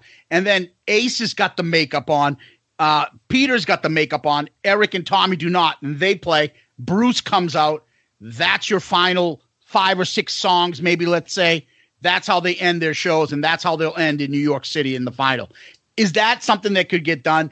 And what is the number in your head, I have to ask you since I have you on, that you think would get Ace to go to do this? Okay, so Vinny's not involved in any way. I mean, yeah, if Vinny can I would love it. I just don't see them doing it. I'm just realistic. We don't. Well, I think everybody would love to have Vinny there. I mean, everybody would love to see Vinny, but we didn't even bring it up because it's so not going to happen. I agree. Yeah, I agree. So what's the number, and what do you think of the idea of, and would it work? Well, first of all, I never heard that idea before, Zeus, but I kind of like it. I mean, I think that's viable. I mean, I think that's an interesting idea. I never heard it. I never thought about it. The number, I think the number would be based on what's the show. Like, you can't just say the number because like say you're Ace or Peter, right? Mm-hmm. And that's presented to you, and the negotiations start. It's like, okay, well, what's it going to cost? What do you want to do this? If I'm Ace or Peter, my question to give that answer would be, well, how many people are going to be in the venue? What are you charging per ticket? Are you doing it as a stream? Is it going to be a pay-per-view? Is it going to be a movie? Right. You got to know what all the revenue streams are to know what your cut should be to make that happen. So it's impossible to give you a number answer without knowing the parameters of the whole business model of the event. But I think the idea is pretty good. Do I think it'll happen? No. I mean, unfortunately, I think, and again, I'm only speculating, but I think that KISS ends what I know they had announced the last date, which of course now is going to absolutely be moved because of COVID. Sure. But I think the last show is going to just be a last show. Me too. And they may announce it as such, but I think it's going to be the same band that's been doing this the whole time. I don't think Peter or Ace go near it, barring some breakthrough negotiation. And I think what I said they should do for a last show, just throwing out ideas, is it should be free. Now, we know KISS and free don't go hand in hand. You think? but hear me out on this. So throughout their whole career, they've said the fans are the bosses, we owe the fans, or nothing without the fans. Well, especially if you're not going to bring back former members, mainly Ace and Peter, go to Central Park, home city, free show, no ticket needed. Bring a sea of people will wander in there if they're not paying for the ticket, and your final show is truly the thank you you always say you owe the fans, saying goodbye without charging anyone to get in, and you could have a couple 100,000 people there hanging out on a beautiful day watching a KISS show. And you say, okay, well, what about the cost of production, security, this and that? Imagine the amount of merch money that will come in when nobody paid for a ticket, and it's a shirt to commemorate the final ever KISS show. Mm-hmm. And even if you got to dig in your pocket a little bit to offset that, so what? What a nice gesture. What a nice way to close it out. Above and beyond whether Ace or Peter did it, to me, that would be a really cool thing. That's purely speculative. But the reason why I say I don't think they go down that road with Ace or Peter at all either is there's a couple things going on right now. I mean, there's this documentary coming out on that A&E produced. And the director was in touch with me. He was very much trying desperately to get Ace and Peter involved. I don't know if Peter ended up agreeing to it. I don't think he did. I know Ace did not. And it was the same thing. It was like they were worried about the narrative. Ace was worried about the money, what they were willing to offer him and what they were going to do with the film. And then the fact that he was concerned that it's going to be the same old narrative, which is just Gene and Paul's story. And then the other thing is the other day, the announcement of the biopic. Yes. And if you read that release, it sounds very much like it's going to be Gene and Paul's story. Yeah, exactly. So they're just totally disconnecting from these guys. And I think Ace and Peter are kind of over it. And unless there's a huge deal made and some sort of meeting, I just think it's all over as far as that's concerned, which is kind of sad because I've said this before. The last image anyone is ever going to have of the four original members in a room standing next to each other would be that photo of the Rock and Roll Hall of Fame. Which, for whatever reason, they're all wearing sunglasses inside all night.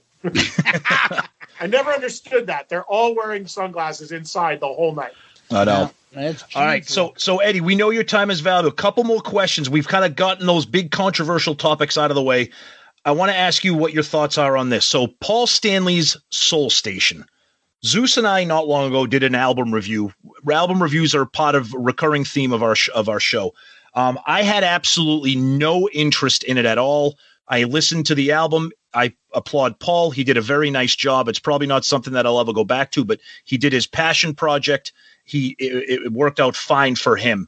The problem that I had with Paul during this was as he was doing press for Soul Station, he seemed to minimize KISS in order to lift up and promote his project. For example, he did an interview where he said, well, I don't really see a reason or a need for new KISS music.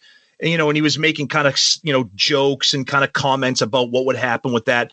And my theory is, okay, well, there's no need for Soul Station either, but you're Paul Stanley. You can do what you want. But he says there's no need for new KISS music. It might not be received well. But then you look at their contemporaries, bands like AC/DC and Alice Cooper, who have put out new music that was received very well. The fans enjoyed them. They were Cheap Trick. Cheap Trick, I'm sorry. Yep, Cheap Trick, another band that is putting out new music that is being received very well by fans, new fans and longtime fans. So my question for you is regarding the Soul Station thing and Paul's kind of dismissive behavior about Kiss's new music. Are they really not interested anymore in new music? Have they moved on past that and now they're just going to subscribe to being a nostalgia act? Were they not happy with the feedback that Monster got? Because Zeus and I are on record as saying that Monster was a terrible album in our opinion. And we're just we don't want to see Monster being the last album that they ever put out. So if you can give us your thoughts on Paul doing Soul Station, him kind of minimizing Kiss's attempt at new music and where they stand in the future, if there is any. Well, I just call it as I see it and as I've experienced it. But again, please do. All you got to do is look at history, man. The history, it's all there for you to look at and to see and to read if you choose to do it. And the fact of the matter is, Paul has made a habit of doing that for decades, of minimizing what was before to sell what's now. Yes. So it's always about the sell now. Absolutely. That's been a trend forever with him. Like, when the farewell tour came around, well, this is the only version of the band. This is all that mattered. This is all that, so each record, you could look at it like that's happened. It's always about what's now and not objectively like, yeah, well, that was good or that's what we were doing at the time. So that's not uncommon. And I don't know why he feels the need to do that, but that's been a thing he's done for a really, really long time. It's very frustrating. Yeah. I don't know where, I don't know what the thought is on new music. Look, I will say this. I think that it is incredibly difficult for classic rock-based artists to sell new music and have it played and people to care about it outside of their core base. Mm-hmm. That's why every classic rock record, whether it's Judas Priest or Cheap Trick or Alice Cooper or Deep Purple or you name the band, the first week it's out, it's all about, look at us, we're number 7, we're number 8, we're number 4, whatever.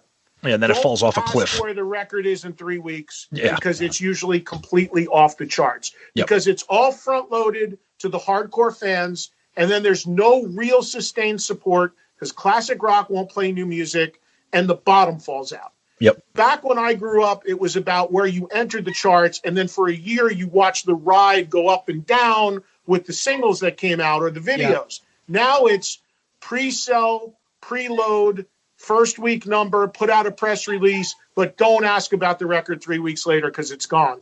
So some artists accept that and they just want to make new music, and others it's like it's not worth it. I think that I just had Cheap Trick on my radio show, and I brought this up to Robin Zander, and he said to me, I don't care how many people buy or listen to our new music. I got into rock and roll to write and create songs and play shows. And he goes, that's what I'm doing. He goes, I don't believe, how you're not an artist if you're not still creating music and still, putting out a record every couple of years. Right. So then there's others that agree with, Paul and there's others that would be like, there's no point to it. Let's just play nostalgia. We got a big catalog. So artists have very differing opinions about that. And honestly, I see both sides of it.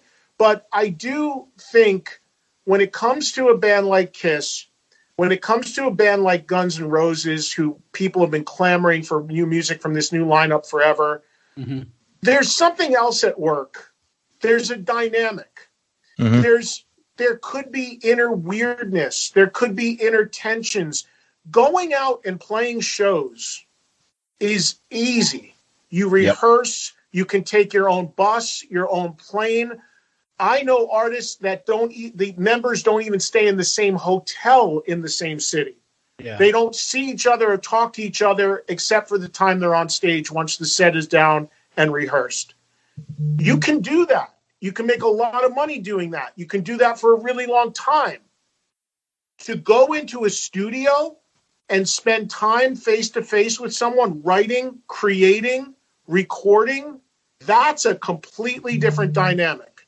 And if your band is not wired for that right now, and you're not working with your partner in a way that you feel like doing that right now, and you don't feel there's any real financial upside and there's no big kick to your draw, then you just choose to do it. And I think with a band like KISS and some others, that's a factor. So I think KISS is pretty much in the twilight of their career, as much as you can joke about multiple farewells. I mean, I don't think they can go on for much longer. And I just think they're going to close it out like this. And I'm not surprised that he's not interested in doing new music. The last couple records were not sales bonanzas. And outside of the hardcore fans, I don't know many people that even know about them. As far as Soul Station, that's his prerogative. That's his passion project. I think he knows, and you'd have to be an idiot to not know that that's not going to be of great interest to the hard rock fans. Of course, there's a hardcore section of the fan base that's going to buy it just because it's him. Yep. And that's fine. But the thing that I find fascinating about Soul Station and him doing it at this point in his life is that this is a guy that, again, this is not shit talking. This is not making it up. Just pull the videos, if they're still up there, of the last few tours. Here it comes, right? The struggle that Paul had vocally. Oh, okay. Okay. And then now with that struggle and with the allegations of not really singing live, now's the time you're going to pick to do songs with some of the greatest vocals ever recorded.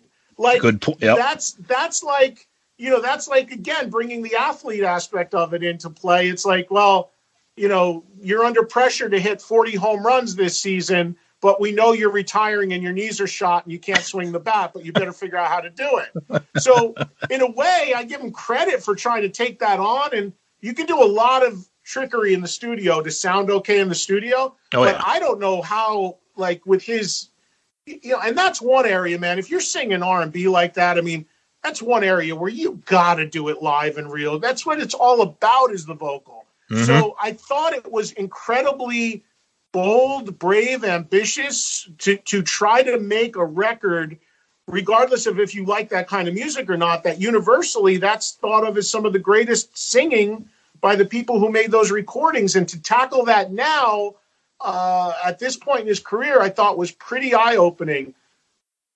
And look, I mean, again, he can do whatever he wants. I thought that the interviews I read about from him and what I saw him doing about promoting it, clearly he was very passionate about it. And if he had fun doing it as an artist, that's all that should matter, whether 2 people buy it or 2 million people buy it. So it is what it is. The little bit I heard of it sounded fine. It really wasn't for me, but I just question, like, with all the vocal issues over the last 15, 20 years, to tackle that at this point in your life is pretty surprising. He did. I actually enjoy the album. I love R&B and the Temptations and all that. I thought the album comes, whatever he did, the album sounds great. His backing singers are fantastic. The band is awesome. The album sounds great. You wouldn't think it's Paul until a couple things he does. He's using a falsetto throughout, which is kind of sometimes a little bit. But the thing that I thought you were going to bring up, and the thing that bugs me, even though I like the album stuff, is, you can see the shirt that I'm wearing. And in the comments that he's made over the years about this guy's 78 solo album. Peter Criss. That's what bugs me. You shit on it. Gene shit on it. They all shit on it. Bashed them. And isn't it exactly what you're doing? Peter's saying something that was passionate to him. It's not in KISS, so let him do whatever he wants. Why did you have to always say, I don't know what he's doing? I'd give it a 0 stars. What's he thinking about? Why don't you just say, you know what? That music's not my style, but it's in Peter's blood, and he loves it, and he had a great time doing it, and I'm proud of him. That's all you had to say. But it turns out, as we're finding out now in the promotion of this, that music is his style, that he claims his own exactly. Now. Exactly. So I mean, again, look, there is a ton of hypocrisy throughout the history of KISS. There really is. And this is coming from a guy who I swear to you, I'm a huge fan. I just look at things objectively and honestly, whether it's who really played on the records, whether it's who's on the cover, but who's on the record. It goes on forever, whether it's a live record that wasn't really live. we all accept it. We're fans. We enjoy it. We love it for what it is. But you got to look. I mean, I got a press release from the Creatures of the Night tour that went out telling everybody that Ace was just in an accident and would rejoin the tour midway through when he was completely out of the band. So the stories are endless with this kind of stuff. And that's a great point about Peter and you know, he how much he had a passion for that kind of music. And I'm curious I wonder what Peter thinks of this whole station record. Yeah. But you know, well, we brought it up. We back to your point, Tom, real quick about the live thing with Soul Station. Yes. He did something really smart. He got a bunch of really good singers back there. Absolutely, he did. Yes. So he can sashay and do his dance moves while they're doing the heavy lifting. Yeah. And that's a smart thing to do. And by the way, I got no problem with that. No. Because it's real. It's live. Mm-hmm. Like if he went out there and he had all this stuff going on and it was all tracks, I'd be like, that's ridiculous. Mm-hmm. But you have limitations, but you have a passion to do something. You're going to find a way to make it work, and it's still organic and real and live. More power to you. Go crazy. Yeah, just a couple. We know your time is valuable. We don't want to go over, but last couple, we'll try to make this rapid fire. A while back, you had Bob Ezrin on your show, and Bob kind of spilled the beans a little bit, saying that he was saddened because he did an interview probably about Julian's book where he talked about, music from the Elder. And Paul, again, I think he's a little sensitive. Yeah. Got upset with Paul. If people think we're just anyone that thinks that that's anything controversial, his own book opens saying that he was in therapy for issues like that since he was a kid. Right. So we're not making light of it. There's something really deep going on there, and it's unfortunate, but we're not that's not a fabricated thing. That's him by his own admission. He's had issues like that, and he's openly talked about therapy and dealing with that stuff for decades in the beginning of his life. Mm-hmm. So it's unfortunate that he's like that, but that still obviously continues. Yeah. And then what ended up happening because of COVID, a new character was born. It's called Pandemic Paul.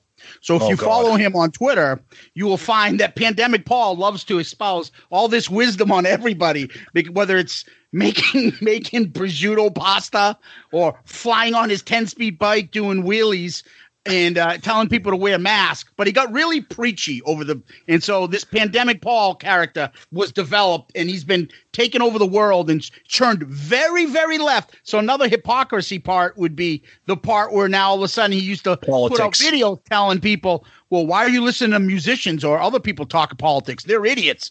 Why do they talk politics? All of a sudden now there's no subject he won't touch. There's a clip on YouTube from what was, I guess, going to be exposed to of all this amazing fly on the wall backstage footage. There's like 4 hours of it on YouTube. And I watched, it's from the Hot in the Shade tour. And he's doing an interview with some European guy. And the guy, he went on about, he goes, rock stars shouldn't be telling anybody about politics and how to think or whatever. He goes, that's ridiculous. Why would you? So, we're idiots. Why would you listen to us? I know. I can't tell you what's on his social media because, of course, I'm blocked because I'm the enemy. Jesus Christ. You've missed Pandemic Paul. People copy and paste stuff and send it to me all the time. So wow. That there's some. And the second book he did, I just read the chapter headlines, and that's all I needed. I was out.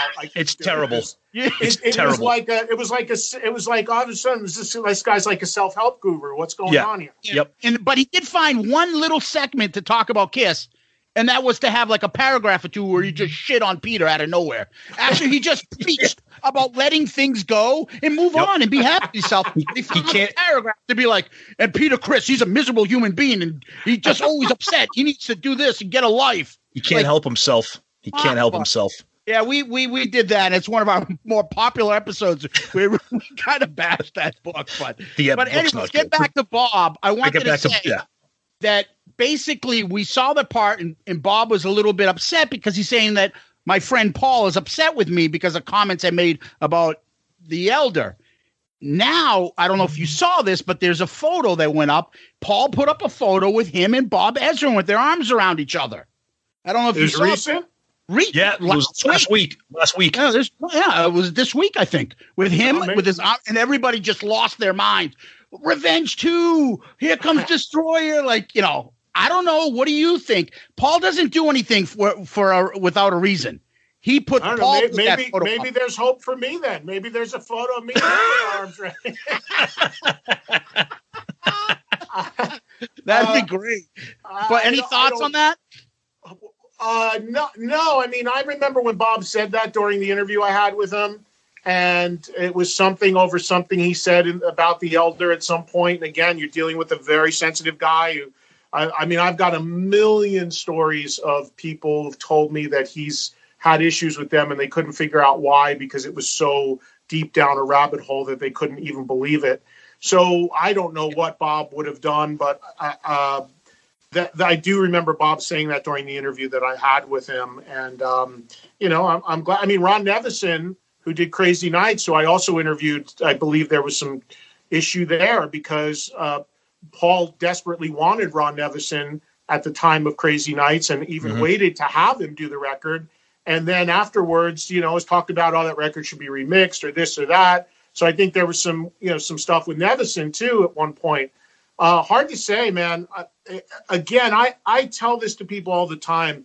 I don't know Paul Stanley that well. Like I've met him a bunch of times, and even back in the day, like when there was no weirdness or issues, he was always a guy that he never like would look you straight in the eye. He was never overly engaging. He always kind of looked around you when you were in the room. Even if even if I was there with Ace or whatever, 100 times I would have met the guy. He knew who I was. And it's always a weirdness. And, maybe it comes into the shy thing. I don't know. There's been countless stories I could tell you of just awkward, weird things that I didn't see coming. He once recorded a radio sweeper for me, calling me his loyal fan and friend, which was very nice and I didn't expect. And then a couple days later, he was doing one of his art shows, and a friend of his said, you should come to the art show. It was very close to my house. I said, I'll pop my head in. I'd like to see the art. And then I got there and I said, hey, the art looks great. Nice to see the art. And he started like giving me like a weird vibe and saying like, oh, so you're my friend now or something. I'm like, wait a minute. Jesus. A couple days ago, you just recorded a liner that I didn't ask for. So it's really hard. And by the way, that was the last time I talked to him. And I said to him, can we go in the back office of this place and just sit down man to man, face to face for 5 minutes and you can tell me what's going on? Because I said, I don't know. And I never know where I stand with you. And I don't know what this is about. Yeah. And I do know that fans love to stoke the fire. There's a segment of fans out there, and they'll do it off of this interview right now, and they'll get right on their keyboard, and they'll post things that are out of context or, it's the world we're in now. It's the internet warriors. It's the keyboard warriors, because they think in their mind that's going to get them in a better, even closer to the person that they're a fan of. And it's kind of pathetic and sad, and they'll always cut out all the good things that I say. And when it comes to KISS, I can say this with full confidence on my kids. 96% of my life has been nothing but supportive and positive. And there's this percentage of their career that I checked out on that wasn't for me, predominantly driven by the Ace, the Tommy and Eric having to be Ace and Peter thing. That's the only real issue I ever had. And the fact that I was vocal about it, I guess, caused a problem. But I just don't believe in being censored. I don't believe in not being able to be a fan. And I don't consider myself a journalist, or I just consider myself a fan. I built a career. I know I've got great platforms. I know I've got a great audience. And I believe I built that career and that audience because I will be like that. And by the way, I want the feedback the other way. Like, if you disagree, like we're doing now, let's have the dialogue. I just don't believe that everything has to be one way all the time. And that's it. It's really, really strange to me that for a very, very small segment of KISS fans, certainly, and by Paul, that I've been painted as this enemy. Because to this day, I'm the only guy that every Christmas plays 3 hours of KISS music in New York City. That's right. None of the shit that he's thrown at me, and none of the stuff like banning me from KISS mini golf or any of this silly nonsense. Oh, Jesus. What? That's a true story. That's a true story. You can't walk in there? It's a long story, but it's a true story. Okay. Oh, man. I could walk in there, but I was booked for something, and then it's a whole nother thing. Oh, but, okay. But the point of the matter is none of this nonsense and silliness has ever diminished me still being a fan. Mm-hmm. There's still a band that I talk about maybe the most on my radio show. They're the band that with the KISS fans, they know they can talk about anything with KISS with me, and I'll know it because I am a fan. They know that I fought like hell for them for the Rock and Roll Hall of Fame. I'm a voter. I fought like hell. The specials that I do every year, all these things. But unfortunately, all that gets discounted when there's one thing you don't like. And I just can't roll with that. It's just a weird thing. So, I'll always be a fan. As I told you at the top of this show, he was always my favorite member. So it is kind of bizarre, but I'm in a lot of good company of other people that he doesn't talk to or won't talk to. And that was never my goal, but it is what it is. There's plenty of artists that I can talk to and have on my show, and I'll roll with that and be fine with it. All right, so we've had a lot of controversial topics here. They've been great. The discussion's been great. Let's try to talk about something positive here, and the timing is great here that you're Eddie. That you're here, Eddie. Thanks to this podcast, we've become friendly with Carrie Stevens. We've had her on as a guest, and we communicated with her a lot. And she and you have both broken the news that there is going to be a brand new Eric Carr documentary, which is going to be fantastic, and everybody's looking forward to. Tell us what you know about that, what that's going to be like. How is it going to be different from Tale of the Fox, the DVD that came out a while back? What can fans look forward to? What's your role in it, if anything? Because the KISS Army loves Eric Carr for obvious reasons, and we know that you had a very special relationship with him too. Yeah, I loved Eric and miss him, and can't believe it's going to be 30 years this November that he's been gone. Yep. I was approached about this through Loretta, Eric's sister. Mm-hmm. And she reached out to me a few times over the last few months, interested in me being interviewed for the documentary, which of course I told her I would do and would do anything for Eric. And she, but the problem was it was all being produced on the West Coast, and I'm in New Jersey. So she said when they could get a crew to me in New Jersey, would I do it? And I said, yeah, of course. So actually I was interviewed for it yesterday. I shot all my stuff yesterday for it. And I know that Carrie is on board as a producer. I haven't spoken to her or heard from her about it, but I did hear from Loretta. And when I heard from Eric's sister, that was all I needed to know, that it was legit and the family was on board and it was, coming from the right place. So just dropped my. So that's all I can really tell you about it from what I know. I know that the guy that is producing it and directing it is a guy named Jack Sawyers, who is, my understanding is he did back in the late 80s, he did one of the KISS home DVDs. I don't know if it was exposed or confidential, but he was the guy behind one of those. And I believe he may have done that last DVD you mentioned as well, but I'm not sure on that. But he's based on the West Coast as well. So I just know that Loretta called me the other day and asked if I was available to do something this week.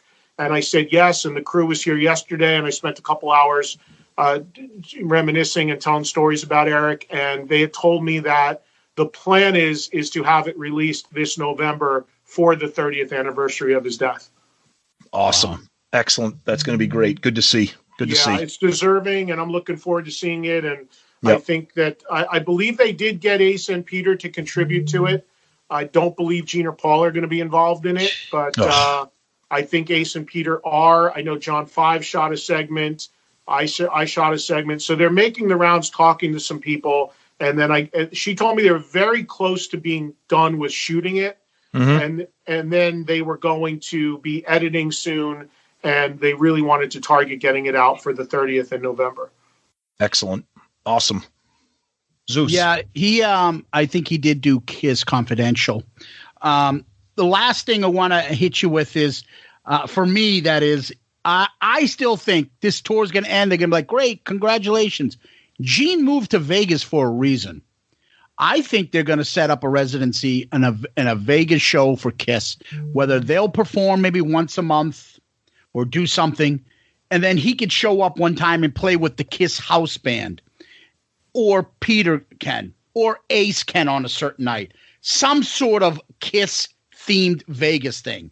I don't think it's a coincidence that Gene's moving out there. I think KISS long term will be a Vegas act that you can see out there, and to a point where Gene and Paul aren't part of it. Well, I just bought a place in Vegas, and interestingly enough, a couple weeks ago, I'm not moving there full time yet, but for the next 5 years, I'll be there part time. Yep. And I didn't move into it yet, but in a couple months I will. And I was there 2 weeks ago for Ace had an early birthday dinner. Mm-hmm. And I flew back with Ace, actually, but we were there at the dinner. We had a wonderful night. And Ace said to me at the dinner, he's like, he goes, Gene could come. Gene might come by. And I said, what? And he goes, yeah, he's in town. And I said, here in Vegas? He said, yeah. And then somebody else in the group told me that Gene was actually staying in the same exact hotel I was, which was off the strip. Oh, boy. It wasn't a hotel on the strip. It was off the strip. Yeah. And it turned out he was. I never saw him or talked to him, but he was there. I know he has said that he's moving to Nevada. There was some confusion. Some people said he was moving to Tahoe. Others said he was going to be in Vegas. Apparently now he's looking in Vegas. Look, the appeal of living in Nevada, especially if you are somebody that's wealthy like Gene is the fact that there's no state tax. Nevada, right. Texas, yes. Florida, you save a ton of money on taxes living there. Yeah. So it makes sense. The idea of a show makes sense. I can't say I've heard of that happening, but it wouldn't surprise me. And if you think about it right now, if Gene does, in fact, move there, there's going to be 4 KISS-related people living in Vegas. Right. Because Tommy and Eric are there. Gene would be there. Bruce Kulick has lived there for a while. Mm-hmm. So there's a lot of and there's a lot of rock guys, and there's a lot of people moving to Vegas, especially from LA. So it's entirely possible, and I could see them trying to do it.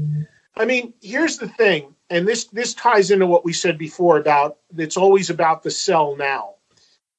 Prior to this final tour, they were promoting heavily the idea of the no original lineup KISS. Yeah, right. Again, this is not me saying this. It's funny. I've seen people give me shit for saying this like I'm making it up. They've said it. Read the press. So this is something that they have talked about doing. If you notice, they have completely gone silent about that in all the press.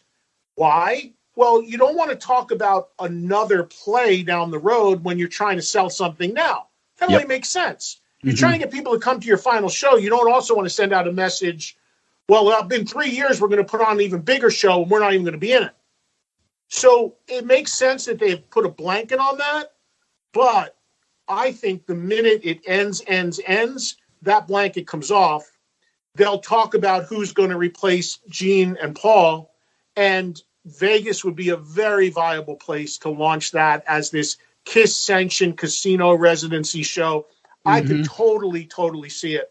And the other thing people have pointed out to me, which is also true, that we are coming up on in 3 years will be, or less, will be 50th. The 50th anniversary of the first record. Right. Yeah. Yep. And then a year later, the 50th anniversary of Alive. Mm-hmm. So some people have said to me, do you really think they're going to miss an opportunity to play that marketing card? Right. And exactly. Probably not. I mean, knowing them, there's probably no way they would. So, yeah, I mean, that just plays into why nobody believes for a second that it's ever really over. Yeah.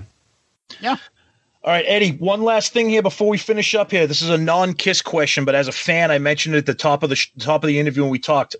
Any future for Essential Hard Rock and Heavy Metal Volume 3, but more importantly, that metal show?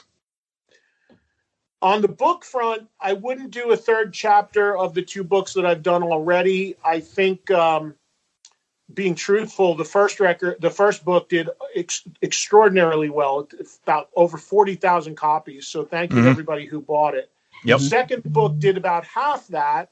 Reason being is the second book had, in terms of popularity, the next tier of bands. Right. Where book one had Kiss and Aerosmith, book two had Angel and Accept. So nothing against those bands. I love them all, but just in terms of interest level, it dwindles as you get into different bands. Makes sense. So I don't think I could stretch that into a third book and get to yet another level. But I have half written an autobiography.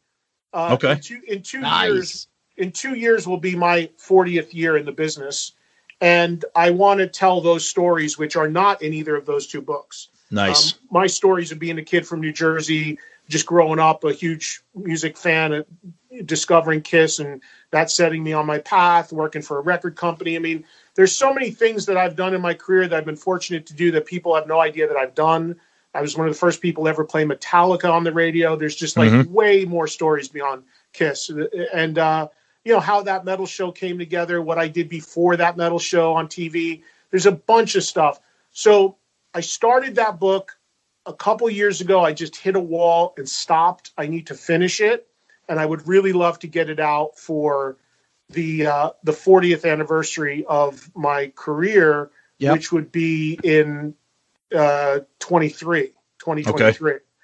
So we'll see. That's the next book thing if I ever get my nose to the grindstone and get into it. Right now I'm doing 8 radio shows a week, 6 live. And travel's starting to come back as far as hosting things. Yep. So it gets real difficult to commit the time when I do have downtime to want to open a computer and start typing. That metal show, look, I'm asked about it every day still. I just talked to somebody before we got on this call that asked me about it, who has a streaming platform, asking some questions about it. I'd be lying to you if I told you there was anything imminent. Okay. I don't own the show. I'm totally cool with the guy who's our old producer. Also, VH1 still owns a part of the show as well. I would love it. Myself, Don, and Jim are all still great friends. We would all do it in a heartbeat. There's no issues. It's not like there's a money thing or a grievance or anything. It's just that, and this is really hard for people to understand who would be listening to this right now, who are all passionate music fans, is that when you get outside of that bubble of the hardcore music fans and you go to a network, even if it's a Netflix or somebody, and you say, hey, I did this TV show for many years that people love and would love to see. Oh, yeah, what's it about? It's a rock talk show. It's a tune-out. They don't get it. Unless you are intensely into rock music, it doesn't resonate. It doesn't connect to you. So although the show had this unbelievably passionate, great fan base that I appreciate that still asks about it, to me, the only way I see it coming back is if there's somebody in a position at a network or a streaming service that used to watch it, loved it, gets it, and wants to do it and can push the button to make it happen. Because these development people and agents and people like that, I mean, a lot of them are younger. They have no connection to that music. They don't care about it. And it's just not something that they see as a viable thing, despite how successful it was. So I never say never. I do believe in my heart of hearts some way, somehow it'll come back. Every day I'm hearing from someone kicking the tires on it, but it just hasn't gotten over the hump yet. Well, we can hope. Zeus. I hope so too. Yep. Yeah. Well, listen, we appreciate your time, and there's people, knuckleheads like us, that take up all your time. That's why you probably haven't had a chance to take on the second part of your book. But everybody wants to hear your opinion. You've been gracious with your time. Keep doing what you're doing. Thank you so much for coming on. We really appreciate it. Guys, I enjoyed it. Thank you. I really did. It's great to meet both of you, and thank you for having me. And, again, I would say to everybody who's listening and the KISS fans out there, man, again, it's all good. We're in a time and place where everybody is so friggin' divided, and everything it makes me nuts. It's really disturbing to me, the divisiveness and the cancel culture and the pouncing and people, ganging up on people in so many different ways. And I just think it's really unfortunate, and it's got to stop, and on all levels. And I just think that, especially all of us are rock music fans, wherever you land on any of these topics or feelings, it doesn't matter. That's your right. That's your prerogative, but it doesn't mean you should disparage the other person for having that opinion. I think good open dialogue and debate is healthy, and it's needed more and more than ever. So no matter if people agree with me or disagree with me, man, I'm not the law. I'm just a fan that loves the band and has an opinion and isn't afraid to express it. And I appreciate people who have different opinions, and I appreciate people that disagree or agree. And it's all good. I think it's a very healthy thing to do. So I thank you for having me, and I wish you both the best. I hope you stay healthy, and hopefully get to meet you guys soon in person somewhere down the line. Yeah, absolutely. Eddie, thank you so much. This has been a thrill. Again, thank you so much for your time. Really excited about it. And you said it. Let's try to do this again sometime. Hopefully bands will stop performing again soon, and there'll be a little bit more to talk about. Again, thank you so much for your time. Stay healthy and be well. Yeah, you guys as well. Thank you. Okay, take care. All right. Thank you. Bye-bye. So that was our interview with Eddie Trunk. We spent about 90 minutes or so with him. He was unbelievably gracious. We could have kept going. And we're really happy with the way it went. Like we said, we started right out of the gate addressing some issues that we've had with him about, the Catman and the Spaceman and Tommy and Eric and bands with backing tracks and KISS being criticized, and Paul, those are two things that we've been talking about for years about what Eddie's criticisms of those two topics. We started right out of the gate with those.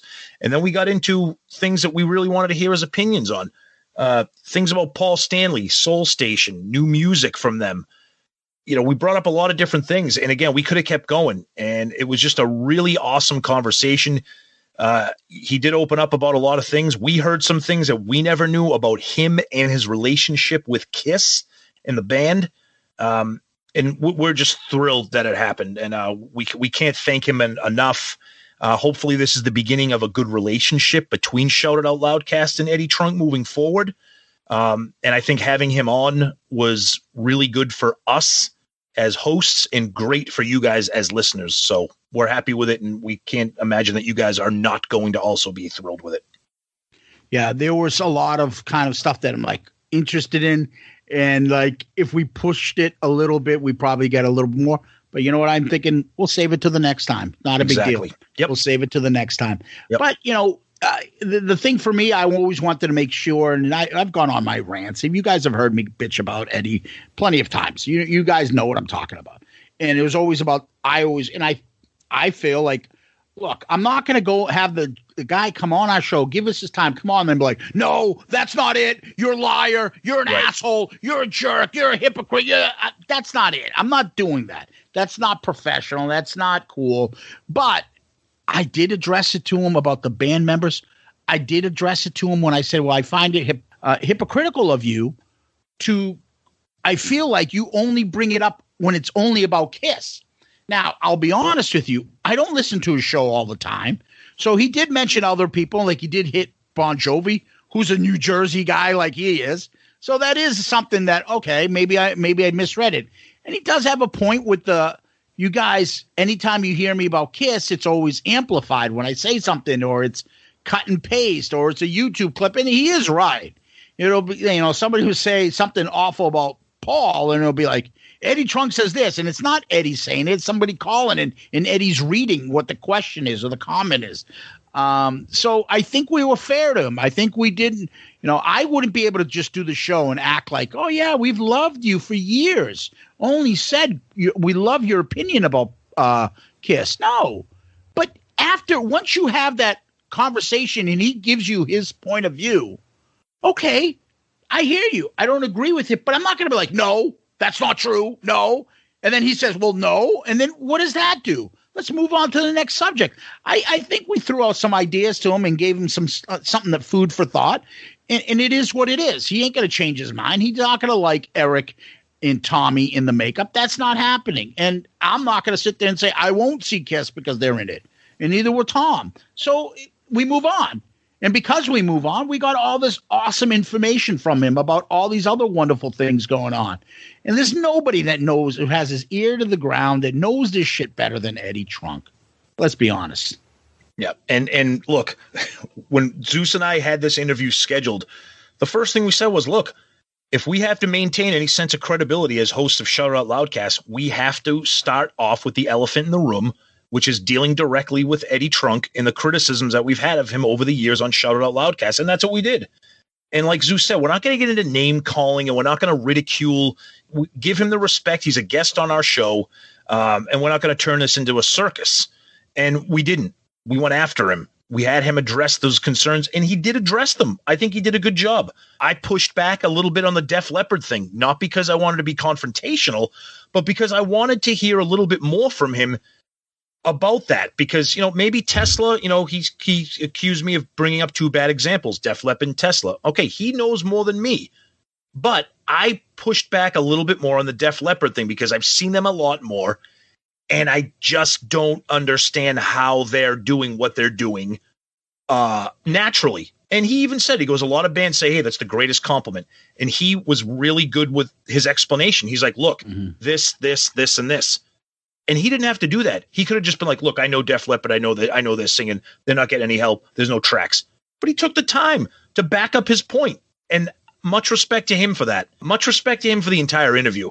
It was great, and it was really good to have him on, clear the air with the issues that we've had with him over the years, and then move on to some KISS specific topics and things that we wanted to know from somebody like Eddie Trunk. Yeah, and I will say this too, and I think we should let the interview speak for itself. Yeah, we're dying to hear your feedback, but I can say this to you guys. This interview wouldn't have happened without all of you, the show's supporters, listeners, fans, all of the above.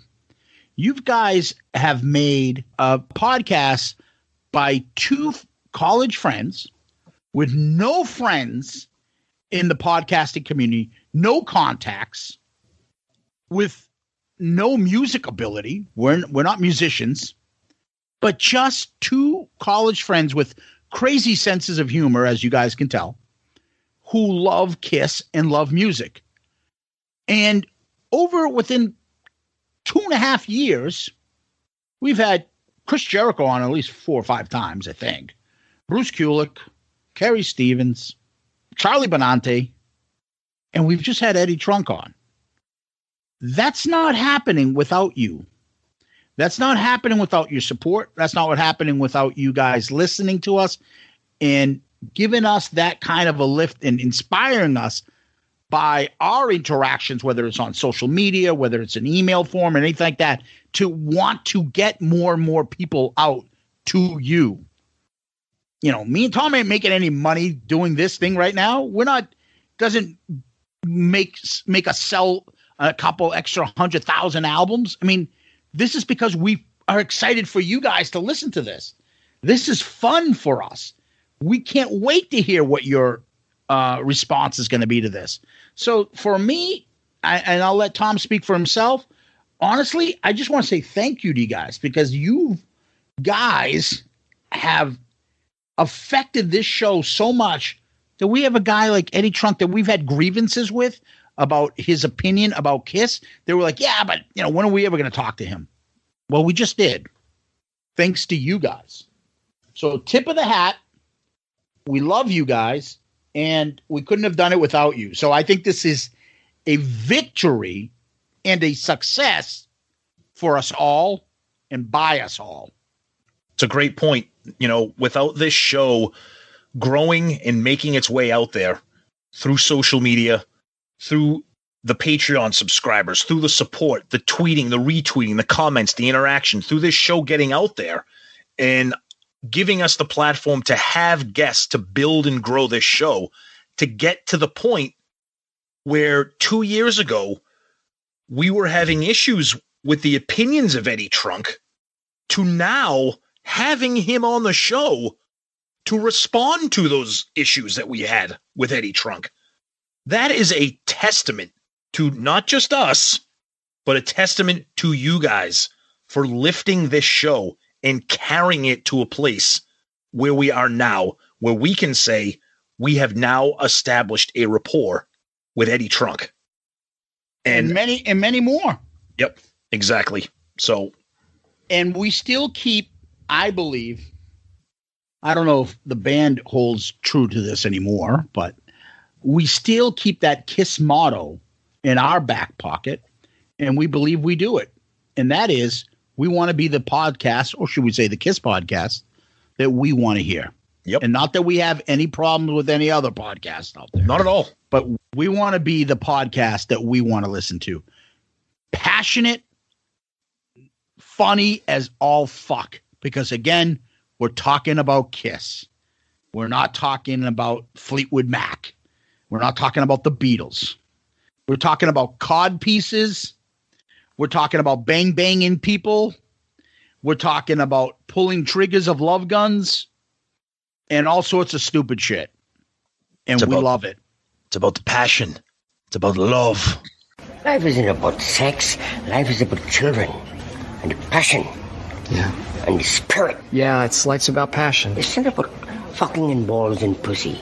It's about love. It's about people. It's about connection. It's all about connections. But it's not about tossing salad.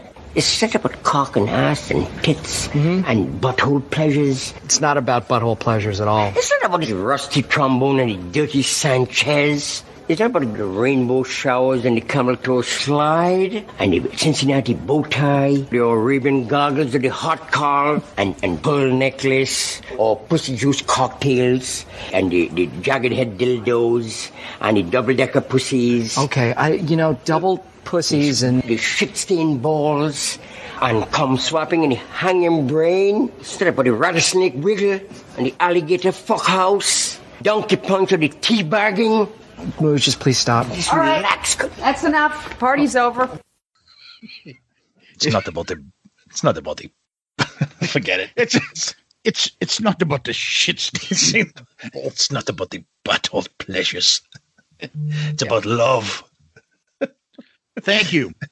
So, guys, thank you very much. We hope you enjoyed that interview. What we do next is this. Hi, this is Ed Spansberg of ClickTshop.com, and for all your Shouted Out Loudcast gear and merchandise, please visit ClickTshop.com. At ClickTshop, you can find lots of KISS-inspired t-shirt designs, plus mugs, hats, hoodies, pillows, and all new fine art selections. And now, here's your question of the week.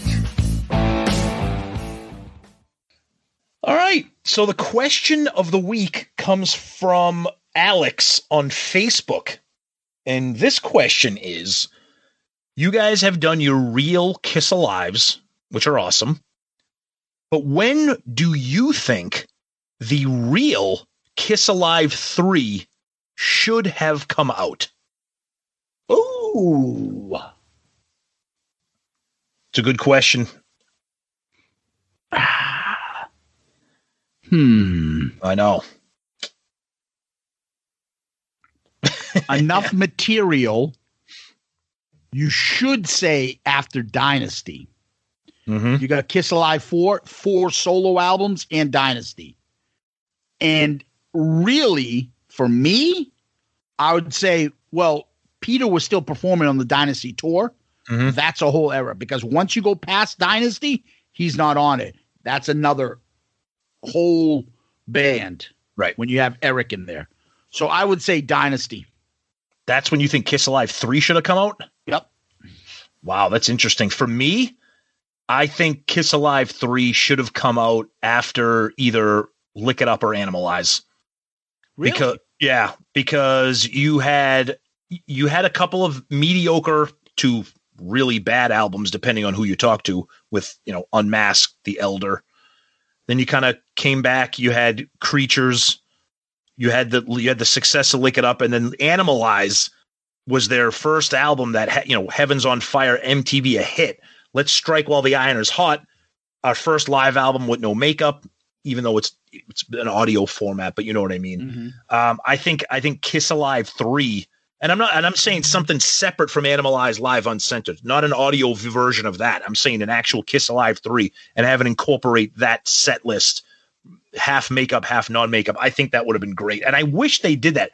which is why I wanted to go back to that Casey Campbell email about saying the audio CDs featuring Eric Carr's performance. It's just mind-blowing that he played with that band for so long and they never did a live album. Again, we've addressed it. Live albums weren't big in the 80s. KISS wasn't that huge to do a live album in the 80s, according to some people.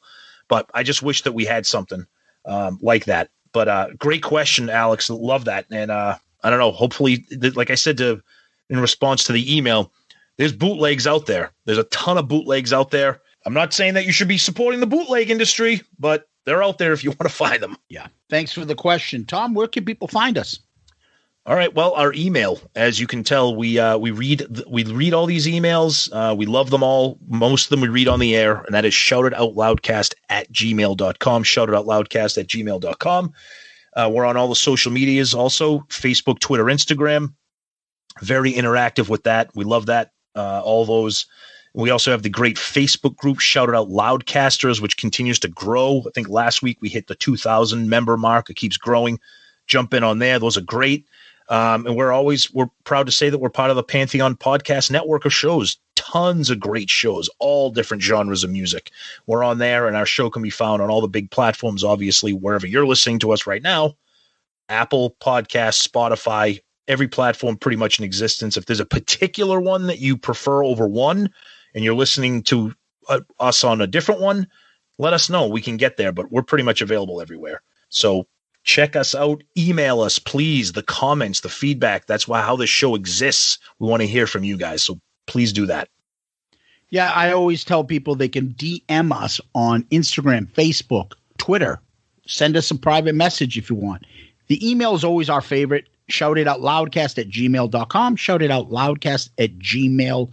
Don't forget to subscribe to our YouTube channel, Tom. Our YouTube channel, where the subscriptions there have grown a lot recently. You can always find us there, and we also would like if you guys would give us one of those 5-star child reviews on iTunes. That's another way to help us move us up, get us in front of more people, and hopefully keep expanding the show. So one of those 5-star child reviews on iTunes or anywhere else you get your podcasts would be greatly appreciated. And then finally, we always say that our Patreon account, if you're interested in Patreon, patreon.com, Patreon app, or Patreon in the notes. All these ways to find us or interact with us, they're all in the episode notes. You just click on the links. They're all right there. And if you need any help, contact us. Let us know.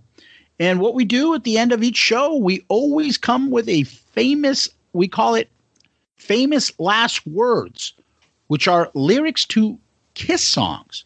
Tom, what do you got this week? I am a sinner who just loves to sin. I am a fighter who just loves to win. I am the truth about this crummy hole. There's nothing here that can't be bought or sold. You're not well.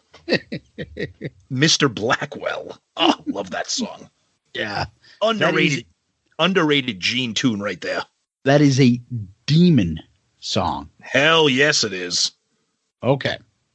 Well, my song includes some makeup as well. It goes like this one, though, Tom. I took a flight at night from east to west. I asked the hostess for my flying test.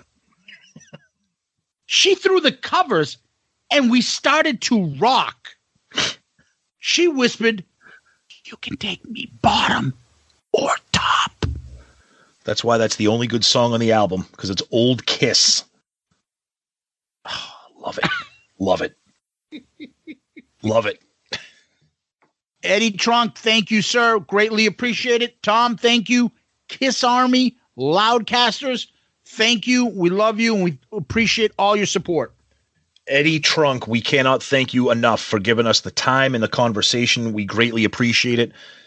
Guys out there, we hope you enjoyed this. We're very proud of this interview and proud to be able to have a guest like Eddie Trunk on here after all these years of discussion, So enjoy, and thank you guys for the support as always.